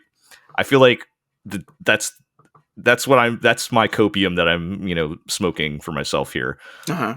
But, with a show like this, so to get to the actual details, the show is, and we were saying similar before to Girls Band Cry about what if this. there were some, emotionally traumatized teen girls who are wandering Tokyo at night, who've given up on their dreams of creativity and making music or art, and then meet other emotionally repressed teen girls out on the streets of Tokyo who have not quite given up on their dreams of making music and or art, and together they can cover each other's weaknesses and push each other. This could have been done well, and some of it is done well. I'll give this so like, again, it's always when a show like has the potential and doesn't reach it that I get the most upset about things. But the as far as like the main girl and her insecurities and concerns about, her thing is she wanted to be an artist, and she gave up because she lost her confidence. Her friends were making fun of her art, and as she got older, she's also kind of realizing it's a really difficult way to make a living. It's not the most practical career path to pursue. Sorry, G. Just a heavy sigh on that one. I'm sure you had that conversation with yourself. I thought about being an artist when I was in high school, and I had that conversation. I went in a different direction and decided not to go that way because it brother, was like, do you think I don't have that conversation with myself like every night? Yeah. I am still having that conversation. So like that was like some real talk that they had in there, and sure. I thought that was good, and I thought the setup of they're going to be introducing these other girls who they're not all artists. Like the other girl plays music. I think well, they are all artists in the broader sense. Artists in the sense of like drawing and painting and things like that, making visual art. Content creators. Yeah. One of them's a VTuber. So okay, maybe they're not all artists. Yeah. So and again, I've only watched the first episode. I don't know if you guys watched more of it, but I only watched the first episode. Not yet. And I think that was done pretty well, and it looks fantastic. There's some really cool, like, fun directorial choices. Should have traded budgets with Girls Band Cry. Yeah, because once again, I spent a lot of budget on her changing clothes. Well, I'm getting to that. We're getting to that. I'm getting to that part, but there are other parts of the episode that have like really cool visual bits to them that are just like a lot of the night cinematography is really striking. Yeah, it continues to we've been doing this for 10 years now, where I'm frustrated that Doga Kobo has so much talent to make this level of animation and art, and it keeps getting wasted on bad shows. But and this is probably one of the better ones compared to most of their other output, but there's just stuff in here that I can't ignore. And Iroh, as you alluded to, the very first scene is a very creepy voyeur cam scene that reminds you that this is the director of Eromanga Sensei, which I will just say there was one of those shots in every episode of that series. He is the master of sticking cameras down young girls' shirts, which makes me throw up in my mouth a little saying that. But I mean, look, are you sure about that? It is anime. There's a lot of competition out there. No, just that very specific shot is like in every episode of Eromanga Sensei. Well, that's an Eromanga Sensei expert. I'm sure you would know.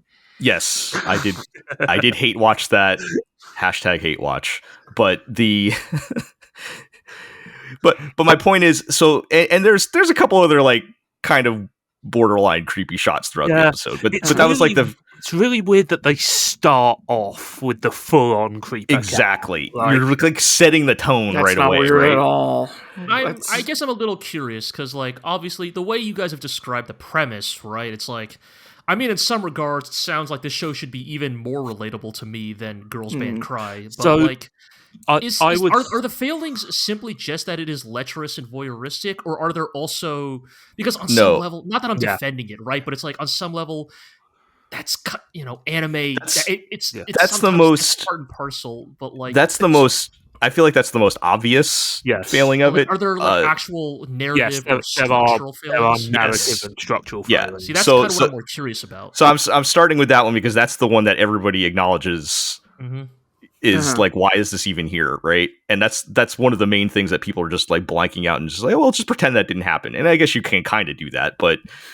it's there, and it is weird that is the first thing they choose to show you of the episode, right? It's not like they sneak it in later, and it kind of sets the mood right away. I imagine some people probably just stopped watching at that point, right? But and can I? Is it okay if I just I'll just kind of say my broad, and then you can get into yours, Zig. Yeah. My broad feelings on the rest of it. I wrote this in the post. I don't think the writing is very good in the sense of these do not feel like real people, and they feel more like anime characters to me. That's the easiest way I can sum it up.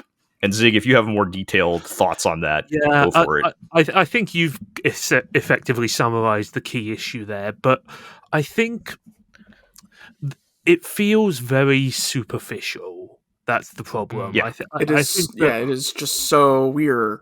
Gambare way to the top. Yeah, I was going to say it's dangerously close to Cute Girls Form Club to Gambare their way to the top.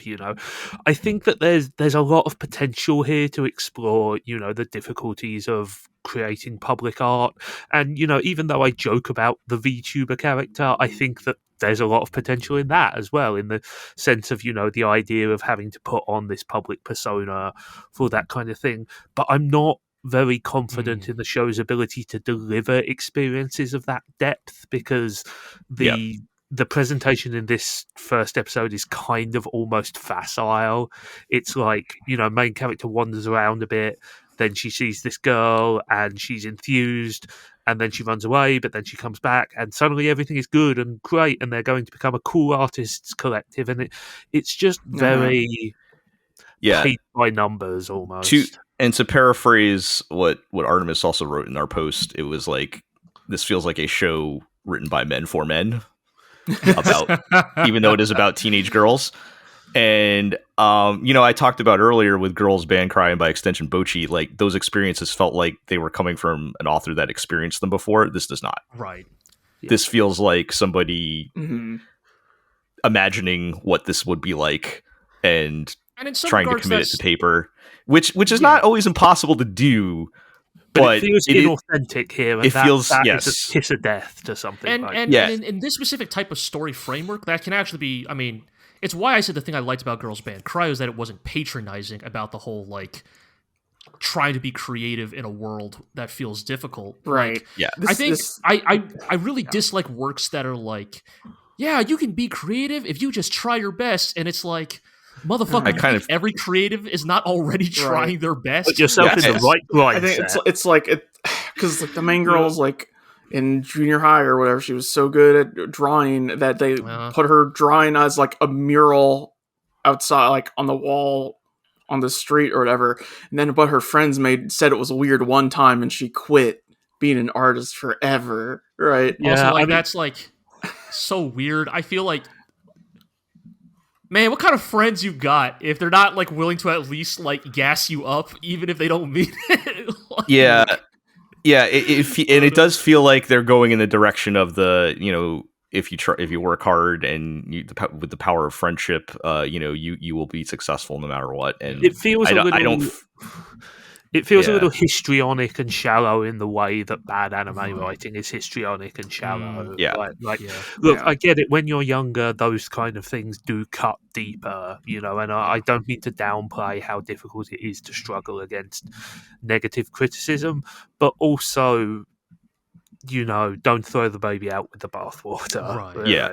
So I think that is, for me personally, the real like nail in the coffin for the show, more so than the weird fan servicey stuff, which I don't like. Again, I don't want that either. But like, as you said, G, that's anime sometimes, right? But the fact that they are not then also succeeding at the thing that they're trying to do, the main thing they're trying to do, is just like disappointing. It seems, and this is kind of a harsh thing to say after just one episode. So again, just one episode, but it seems like a show that is in love with the idea of a prestige concept more than the actual concept. Yeah, or they're not able to actually pull off what they're trying to do here. But yeah, so it's disappointing. I don't think I'm gonna watch any more of it at this point. I feel like I've seen enough, but Yeah. I felt like we did need to talk about it though, because there are a lot of people saying this is the best show of this season or whatever. Give this money to Toei so that they can buy a slightly better couch from the Unreal store for Girls Band Cry. Okay, I'm begging you. Not even make one, just buy one from the asset store. Yeah, buy a better stool for that one scene, please. And also a machine gun. Maybe they can talk to Gohans and borrow some of their assets. No. Anyway, there's a little Gohan's DNA in this. I feel like just the way the like camera was sweeping around. Oh, yeah, probably. I think I'll probably give it another episode. I'm not super optimistic, but I would, there's so much potential that I would like to see realized. It does feel like there's something there, and it's just. And it is very pretty, and as somebody who has not watched a Doga Kobo show in a while, I'll endure a little longer. Mm-hmm. Yeah, you got to test the waters every now and then, I guess. But yeah, all right. Got to remind yourself why that stove is hot. Uh-huh. Yeah. Let's move on to what I think is the actual best show of the season. Tonari no Yokai-san.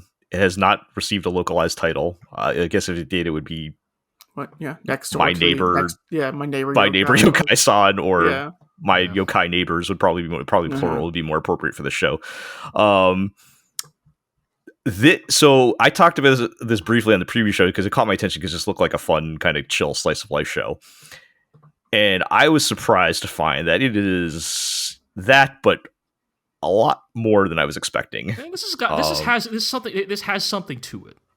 Yeah, there is actually stuff going on here. So the concept is, it is, traditional Japanese yokai creatures, Tengu, Kappas, whatever you want to name, they're all here. Mm-hmm. They are real, and they have been integrated into modern Japanese society. They're just hanging out with humans, just like anybody else. And which leads to some fun little world building bits and stuff, like you have to, when a creature turns into yokai, they must register with the government and apply for health insurance and stuff like that, right? But damn, I rather would have stayed a cat. I gotta deal with this shit. Yeah, they kind of make a joke about that, right? But and a lot of it is kind of very sweet, slice of life, kind of chill, hanging out with my yokai buddies. I think I would say like the overwhelming majority of it is mostly focused on that. Did you watch both episodes, G? I have not seen the second episode yet. Okay, yeah, well, that might shift the balance a little bit. Shift the ratio? Yeah, it might shift the ratio a little bit. Okay. So it's kind of like it's focused on this family, and particularly the youngest daughter and the cat in the family, but the other family members are kind of related to, they're kind of hang out with some of the other yokai and stuff. But there's the cat who was like, he was an old 20-year-old cat about to die and instead turns into a nekomata. And now he is like kind of terrified at because he's now like a higher level of sentience, and he is like trying to cope with his new existence and understand what he is. And, he starts... Wait, is this just the origin story of the giant cat from that show a couple of seasons ago? One who's not quite. He has not changed size yet. He only has multiple tails as a nekomata. Well, it is an origin story. Yeah, and so he's trying to learn more about his new form and get comfortable with who he is, and he starts learning from some of the other yokai and training with a cool shapeshifter fox lady, and that's kind of his story, which I won't spoil anything from episode 2 for you, G, but his like story is that, and then like trying to, I guess they kind of explain like yokai, they come into existence because they have some reason, some reason driving them to keep going or whatever, and Okay. Unfinished business. and for him, he's like, oh well, I really love my family and want to stay with them and all that, and it's very sweet and kind, and they're like, oh well, you should tell your family, and everyone's also happy and everything. And then in episode, I think they start to touch on that in episode 1, but in episode 2 he kind of learns not all yokai have nice reasons for being around. And there's this like sense of well, I'll talk before I get into that. The other half of the story is like the youngest daughter of the family, who's like, she's like a really little girl, like elementary school age, and she wants to become a priestess someday and has some kind of like latent spiritual powers that she can sense. She has like higher spiritual senses and can like sense other yokai and stuff like that. And the part that they kind of drop at the end of episode 1 is where it starts to get a little, because so a lot of that is just kind of chill hanging out with my yokai buddies, but there is a sort of more serious, almost like suspenseful tension to it. What if I told you that this small town had a sinister, foreboding undercurrent to it? Yeah, and it's tied to like the father of the family has disappeared years ago, and everyone has presumed he is dead, but the youngest daughter has her whatever spiritual senses are kind of leading her into clues that might be bringing her into dangerous places. And I just love when a show can successfully mix these kinds of like chill slice of life elements with something like more heavy and even almost sinister. Well, I think the thing they're doing well, at least even just in episode 1, right, is like they introduce the concept of like, okay, supernatural beings live amongst us, right, and they take the guise of familiar, cultural folklore creatures, right? Yeah. And I think the thing that has always held true in folklore and myth across every culture and society is that the supernatural, I mean, there's an emphasis on the natural part of the supernatural, which is that the supernatural does not necessarily prescribe to any specific morality. It is that right, the supernatural can be fickle and amoral, even or indiscriminate. Right. Yep. They're forces of nature, right? Like it's yes, exactly. And they lean more. I think they lean more of that into that in episode 2, where yes, these yokai are your buddies. They're hanging out, they're hanging out with you, and they kind of act like humans, right? But they're still not really human. Like there's still a danger to them in a way, right? Like there's, and they kind of get more specific in the episode 2 of making distinctions with that. But the general idea is that,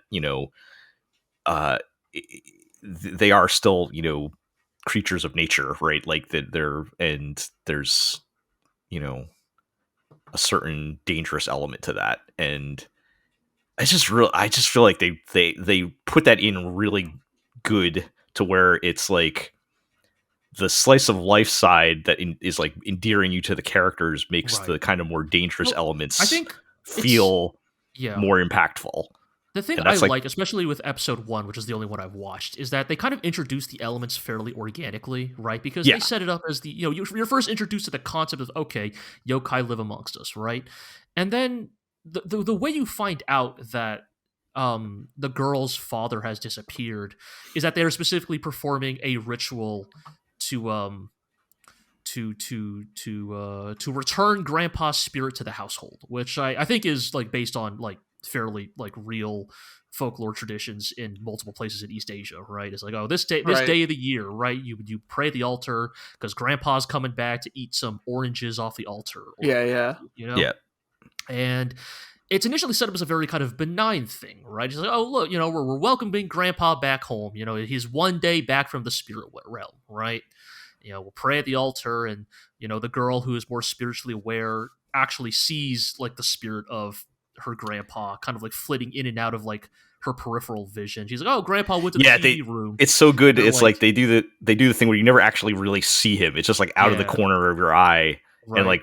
And finally at one bit you see like his hand on her shoulder for like half a second. And it's like, and again, up to this point, still mostly benign. She's like, "Oh, haha, grandpa can't get away from his horse races or whatever."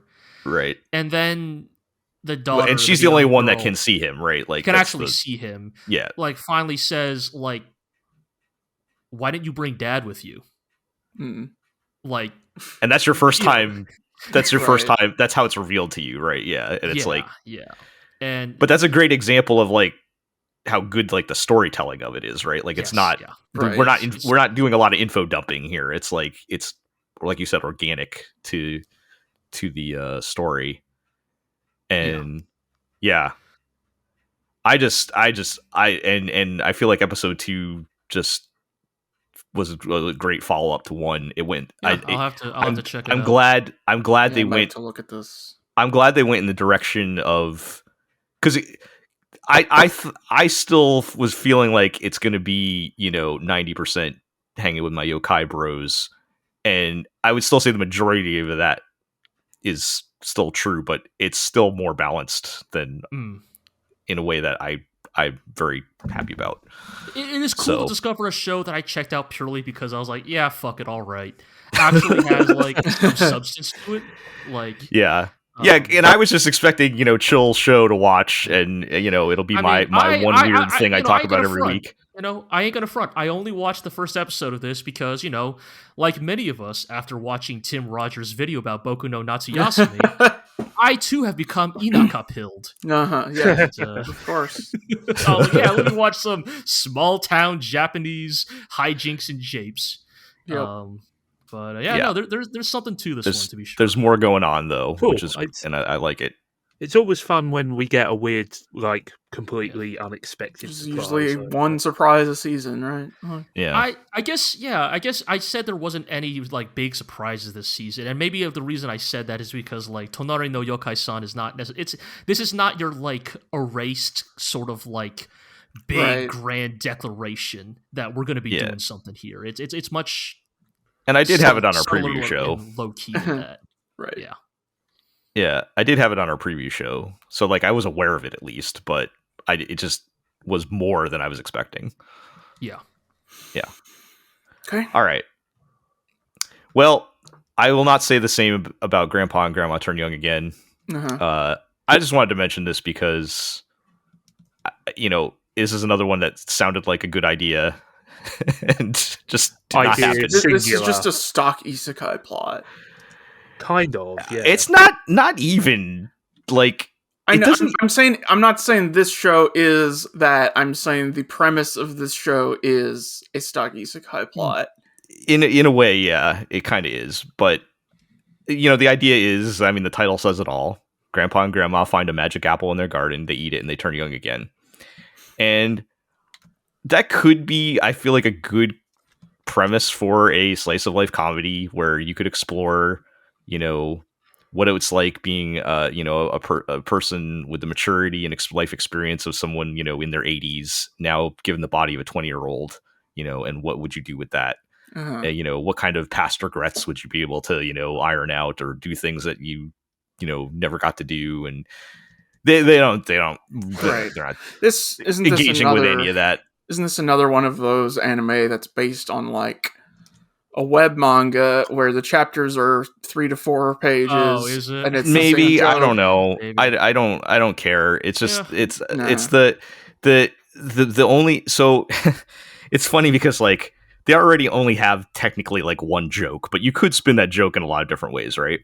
Right. They only select one way to spin this joke, which is Grandma and Grandpa are hot and everybody is horny for them. Oh boy. And not in a way expect anything less. And it's not like in a it's not like in a pervy way or anything. Like there's nothing. It's just like, no, Grandpa's so handsome. Yeah, it's just like everyone is like flustered and like can't control themselves around. The only like weird, creepy part is like their granddaughter is like really horny for Grandpa now. Always got to make it weird, huh? Probably shouldn't. And I think they're playing it as like an in-universe joke, like she's joking around with them. But they bring it up way too much for me to be comfortable with it. Like, it's like probably like 60% of the jokes in episode 1.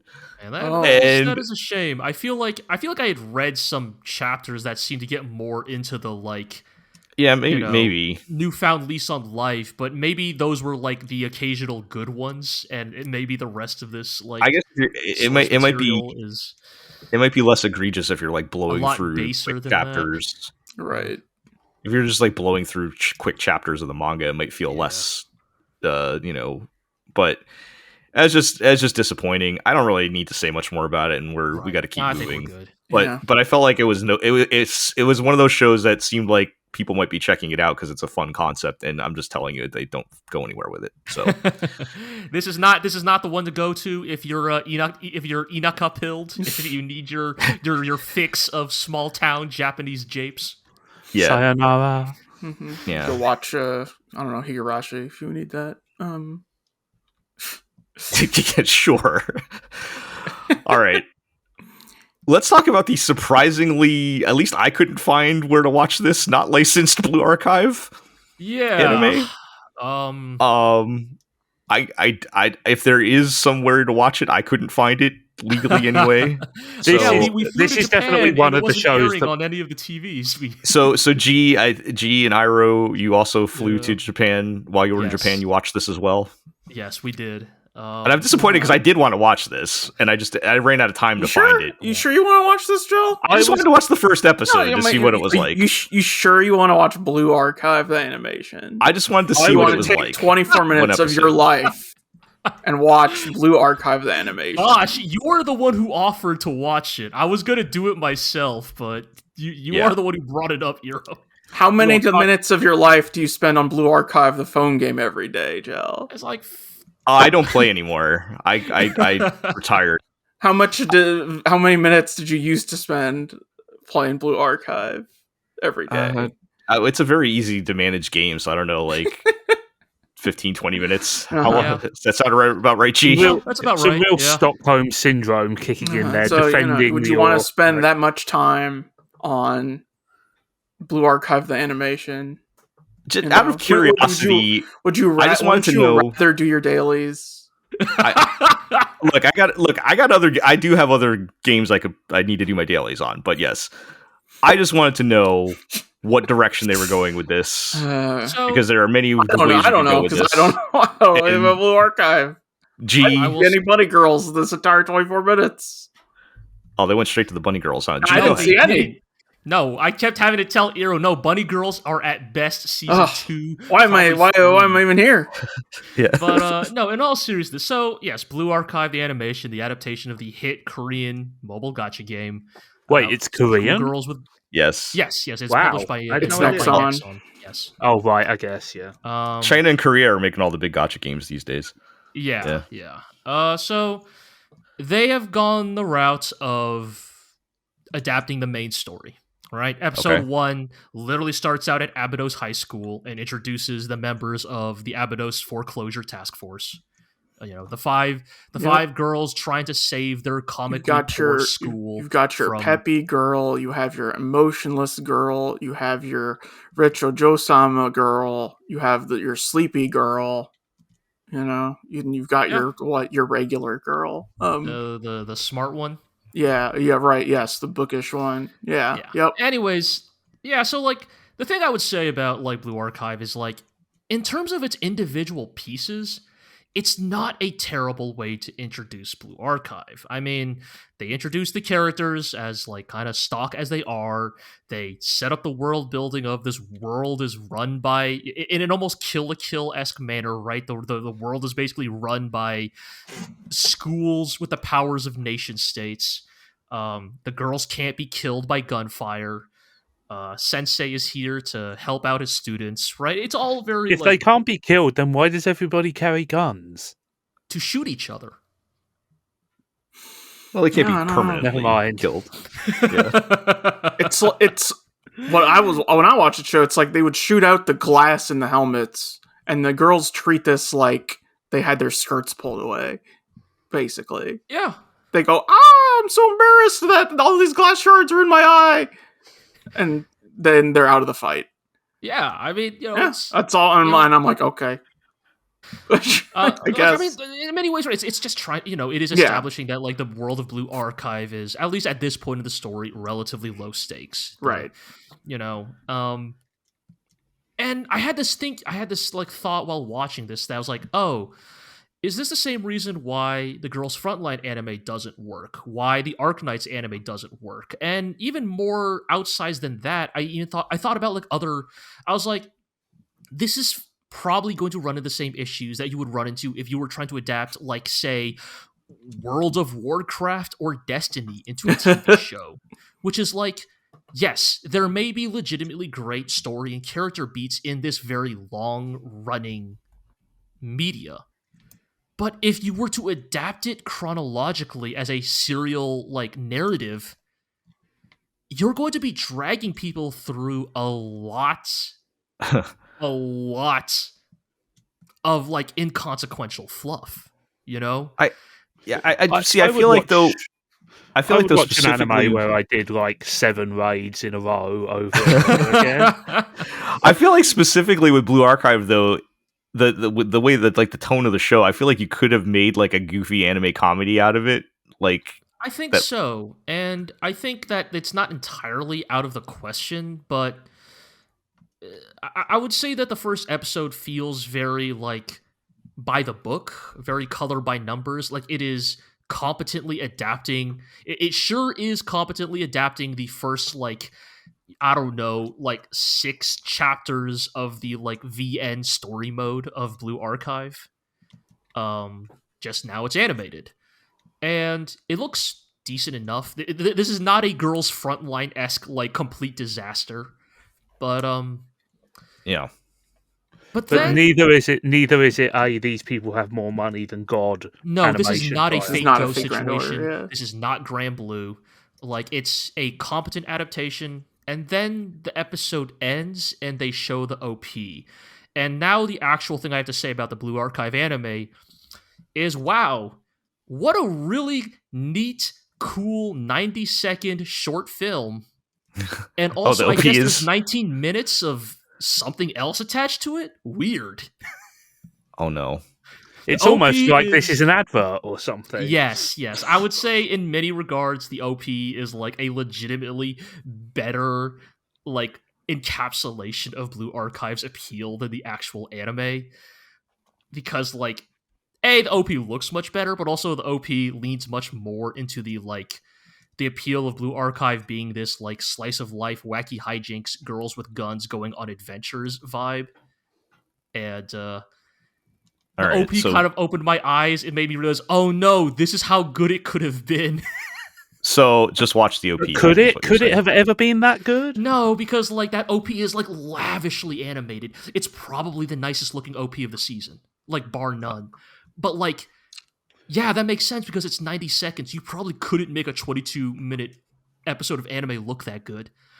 But also, I also mean just from like an ideological level as well. Like, could you actually? I guess ideological is wrong, but like it's much easier to make a sizzle reel than make an actual story, right? Yes. So basically, just watch the OP is what you're saying. I mean, you could watch the whole episode. It's fine. I mean, it's not bad. It's just, but yes, the OP is probably like the one really standout thing about the anime. Does Problem Solver 68 show up in the first episode? They're in the OP. I think they will show up in the show proper. Okay, because that is the best school. Yeah, but I'm glad. I think I said the same thing when they showed up in the OP. I was like, hey, there's my girls. That's the best school, yeah. Piece of shit dirtbag outlaws. Yeah. So what you're saying is play the game. I mean, you wanted those bunny girls so badly. The quickest way to get to them. I'm good. Is to download. So G, I can go to a Boru site, like. So G, I mean, I mean, it sounds like if you don't play the game, there's not really much reason to watch this. But as someone who plays the game and is familiar with it, I mean, is it something you would continue to watch? Like, was it fun enough for that, or is it just too much of a kind of boring adaptation? Unlike, say, Arknights and Girls Frontline, like, I think Blue Archive the anime so far has enough base competency that I'll personally maybe continue to keep an eye on it. I mean, I'm not opposed to the idea of like a low stakes show where cute girls shoot guns. Like, I mean, this is like a much like. I think that's why I thought it would work better as an anime, because unlike Arknights and Girls Frontline, which takes themselves deadly seriously, Blue Archive does not do that. Like, it's a much more silly sort of kind of goofy game. So like I felt like that would translate better to anime. To be fair to all, it is true of all gacha games that the opening hours of every gacha game are the worst part of the story. So, I will probably that is why I will probably continue to just keep an eye on it to see how they adapt some of the more like notable outlandish stuff. But yeah, tell me when Arisu shows up, and I'll, sure. Yeah. All right. Let's move on to Kaiju number 8. I'm actually surprised you guys watched this, but this is like the big shonen show this season, right? We talked a little bit about it on the preview. How did that go? Oh, you know what? The background characters in this anime are weirdly charming. I mean, I'm like the dudes waving their arms like in the background. Yeah. Like, we looked up the history of this production staff, and as best as we can tell, it's just a lot of, like, shonen veterans, like people who worked on the original Naruto anime. Stuff like that. People have been around a long time. Yeah. You know, like, storyboarded for Yu Yu Hakusho and stuff like that. And, the look to it is really nice. The characters kind of have a occasionally almost Play-Doh-y, old school anime like blobbishness to them that's actually like really charming. I will say, I know I kind of like portrayed this anime in a pretty bad light in our preview podcast. I still like stand by the fact that I don't think this story stays good, but this first episode like did remind me that I did legitimately like how this story opened. The anime adaptation has like an undeniable sense of visual style to it. It did look pretty cool. I saw like bits of it. Yeah, like, you know, the story is that the world is being attacked by kaiju all the time, so you have your anti-kaiju forces, fighting back against them, and the main character is a 31-year-old man who like had dreams of being an anti-kaiju fighter himself, but washed out, and now lives his life, life over 31. Part of the cleaning crew. Yeah, as the kaiju cleaning crew, whose job is to like industrially dismantle the corpses of kaiju. And naturally, through a bunch of circumstances, gets cool powers, and then the shonen part starts. And this first episode's just got like a lot of good, like real, like kind of grounded, just like working man on the job, cutting apart kaiju flesh with an industrial saw. And so what you're saying is it would be a way more interesting show if none of the anime stuff happened. Yes. So now, thank you, Zig. You have perfectly teed up the thesis I'm about to make, that I had this revelation watching Kaiju number 8. The actual only real delineation between shonen and seinen is simply the framing of the fantasy. Oh, we've cracked the code. In shonen, your character starts out as part of the kaiju cleaning crew, but through a mystical set of circumstances, gains the power to become the special hero who can fight against the bad guys and save the day. The seinen version of Kaiju number 8 would just be about the cleanup crew, because the seinen fantasy isn't being a hero. Yes, it's having a steady 9 to 5. Yep. Yes, is having an interesting job. Challenging work out of doors. Yeah. It's like Crack the you guys cracked the code. It's because I was like, why the fuck are me and Iro keep talking about how much more interesting this show would be if it was just about them dismantling kaiju corpses? And I was like, man, I guess we're just old. We just want to have the fantasy of a job that like respects us and pays decently, and have coworkers who like respect our basic humanity. Yeah, truly the dream. Mm-hmm. All right. So what you're saying is this is probably the one good episode of Kaiju number 8. I will. I mean, it sounds like if you want that kind of thing, it's probably good. Yeah, I may even go as far as say the first core of Kaiju number 8 should stay relatively decent. Yeah, I just think anything after that is up in the air. All right. Well, I feel like we don't need to tell people to watch this. It's people are already Shonen Jump. The people will come. Already know. They'll figure that out. So, and like I said, I mean, if you want a shonen show, it sounds like it's probably all right, right? Yeah, so sure. It's just perhaps that is not what we're interested in these days. But we'll say the cast is substantially older than what I would think of as the cast of a shonen show, right?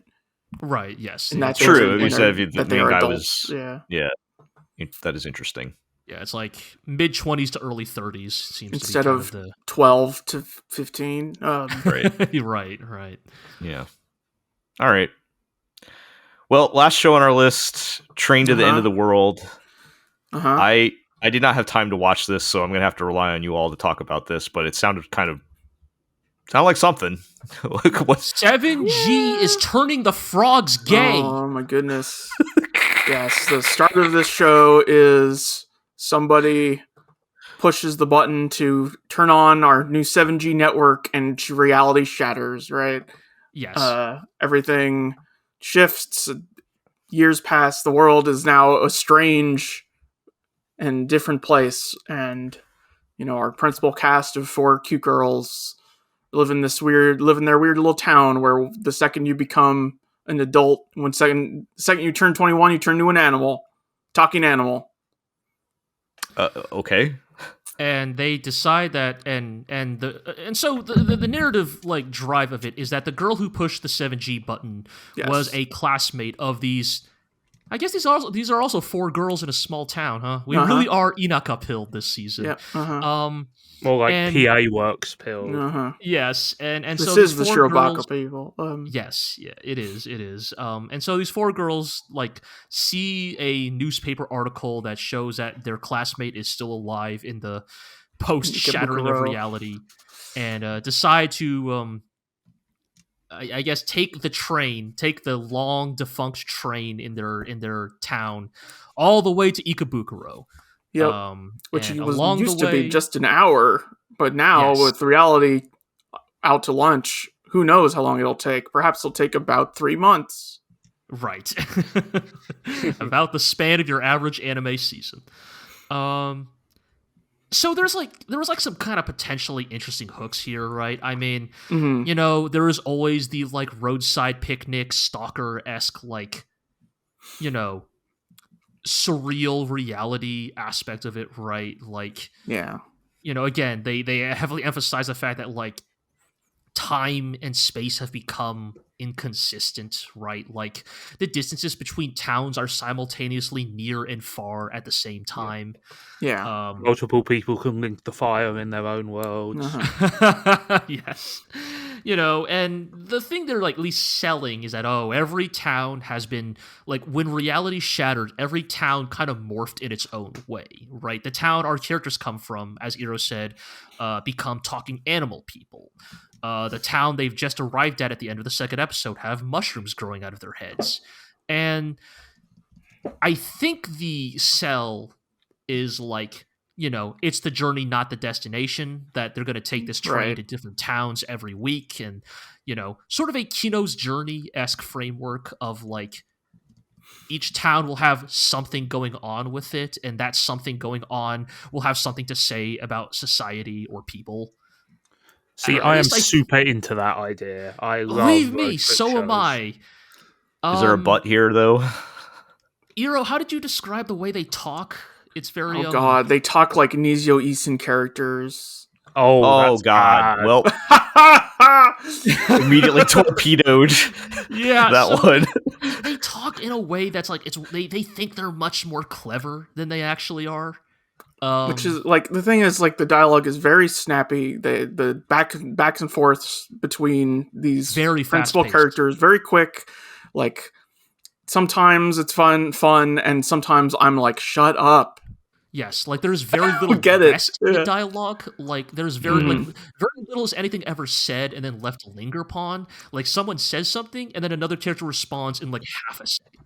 Yeah. See, that seems so inappropriate because I feel like a show that's meant to be like a post-apocalyptic road trip should have like time for reflection upon the state of humanity or something like that. Right. Right. And like if it does feel like they're going for a sort of intentional dissonance with that because these are the 4 high school teen girls who I guess grew up during the apocalypse, even though it's been 2 years only. But they're, still talking like teen girls about teen girl type stuff. Just they're on this busted up train, in the apocalypse. So I have to assume it's intentional. Yeah.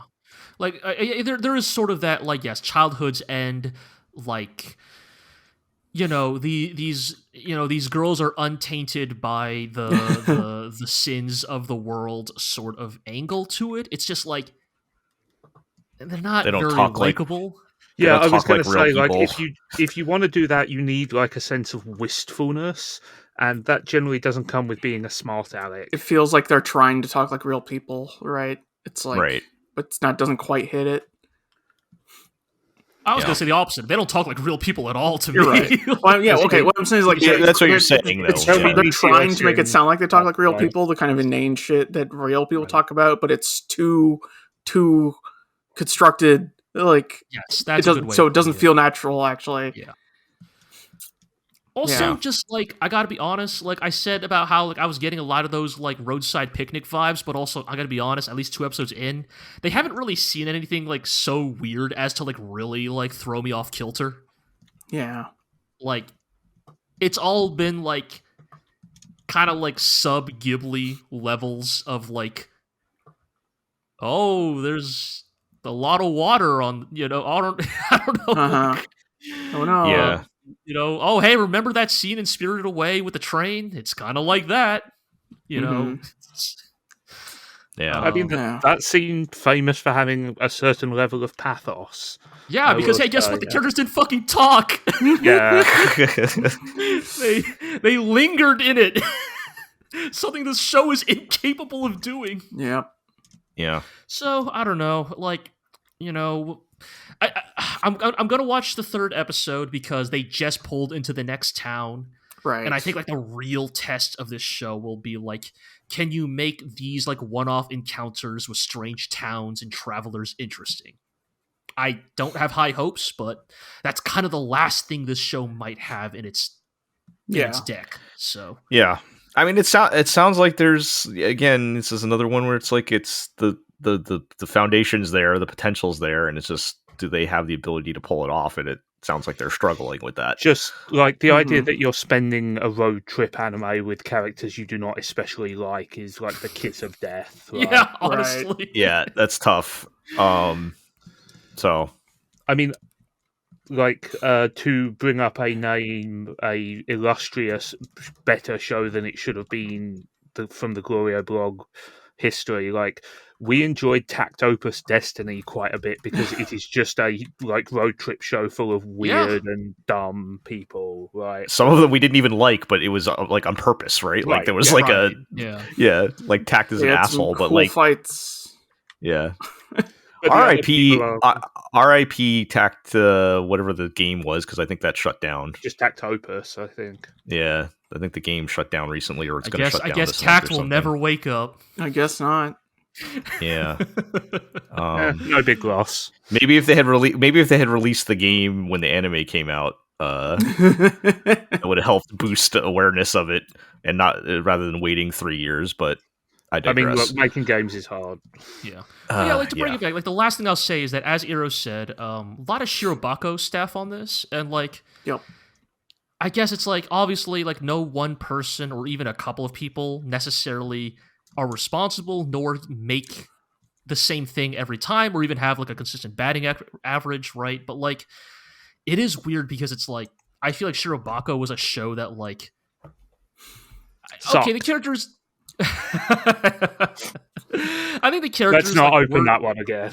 I think the characters were sometimes snappy and like shot at each other, had a back and forth kind of dialogue style, but like I think it fit the like very like frenetic, fast paced nature of anime production.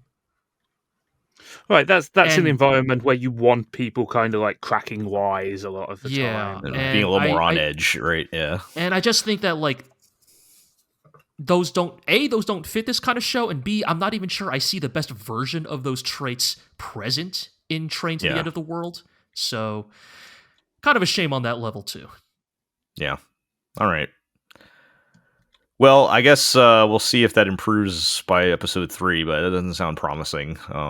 And just, again, another one where it sounds like there's potential there, and just, can they pull it off? All right. That is the final show on our list. Whew. Thank you guys for toughing this one out. Thank you all for listening if you've listened to the end. This is a longer one. Yeah, because we're gonna cut these down to size next time. So we might have some of these left by next episode, but we'll see. So yes, housekeeping. You can check us out at theglorioblog.com, where you can find all of our written first looks on these shows and more. We covered a lot of shows, and as of writing, I think there's still a few left to come. Yeah, So, we're tidying up a few bits and bobs. so go check that out. You can follow us on co-host at GLORIO. You can subscribe to the podcast on Apple Podcasts, Google Play, Spotify, Amazon Music, Podbean, Stitcher, and of course YouTube, where you can like, comment, subscribe, ring that notification bell, all those good things. Tell your friends, tell your enemies, and we'll catch everybody next time.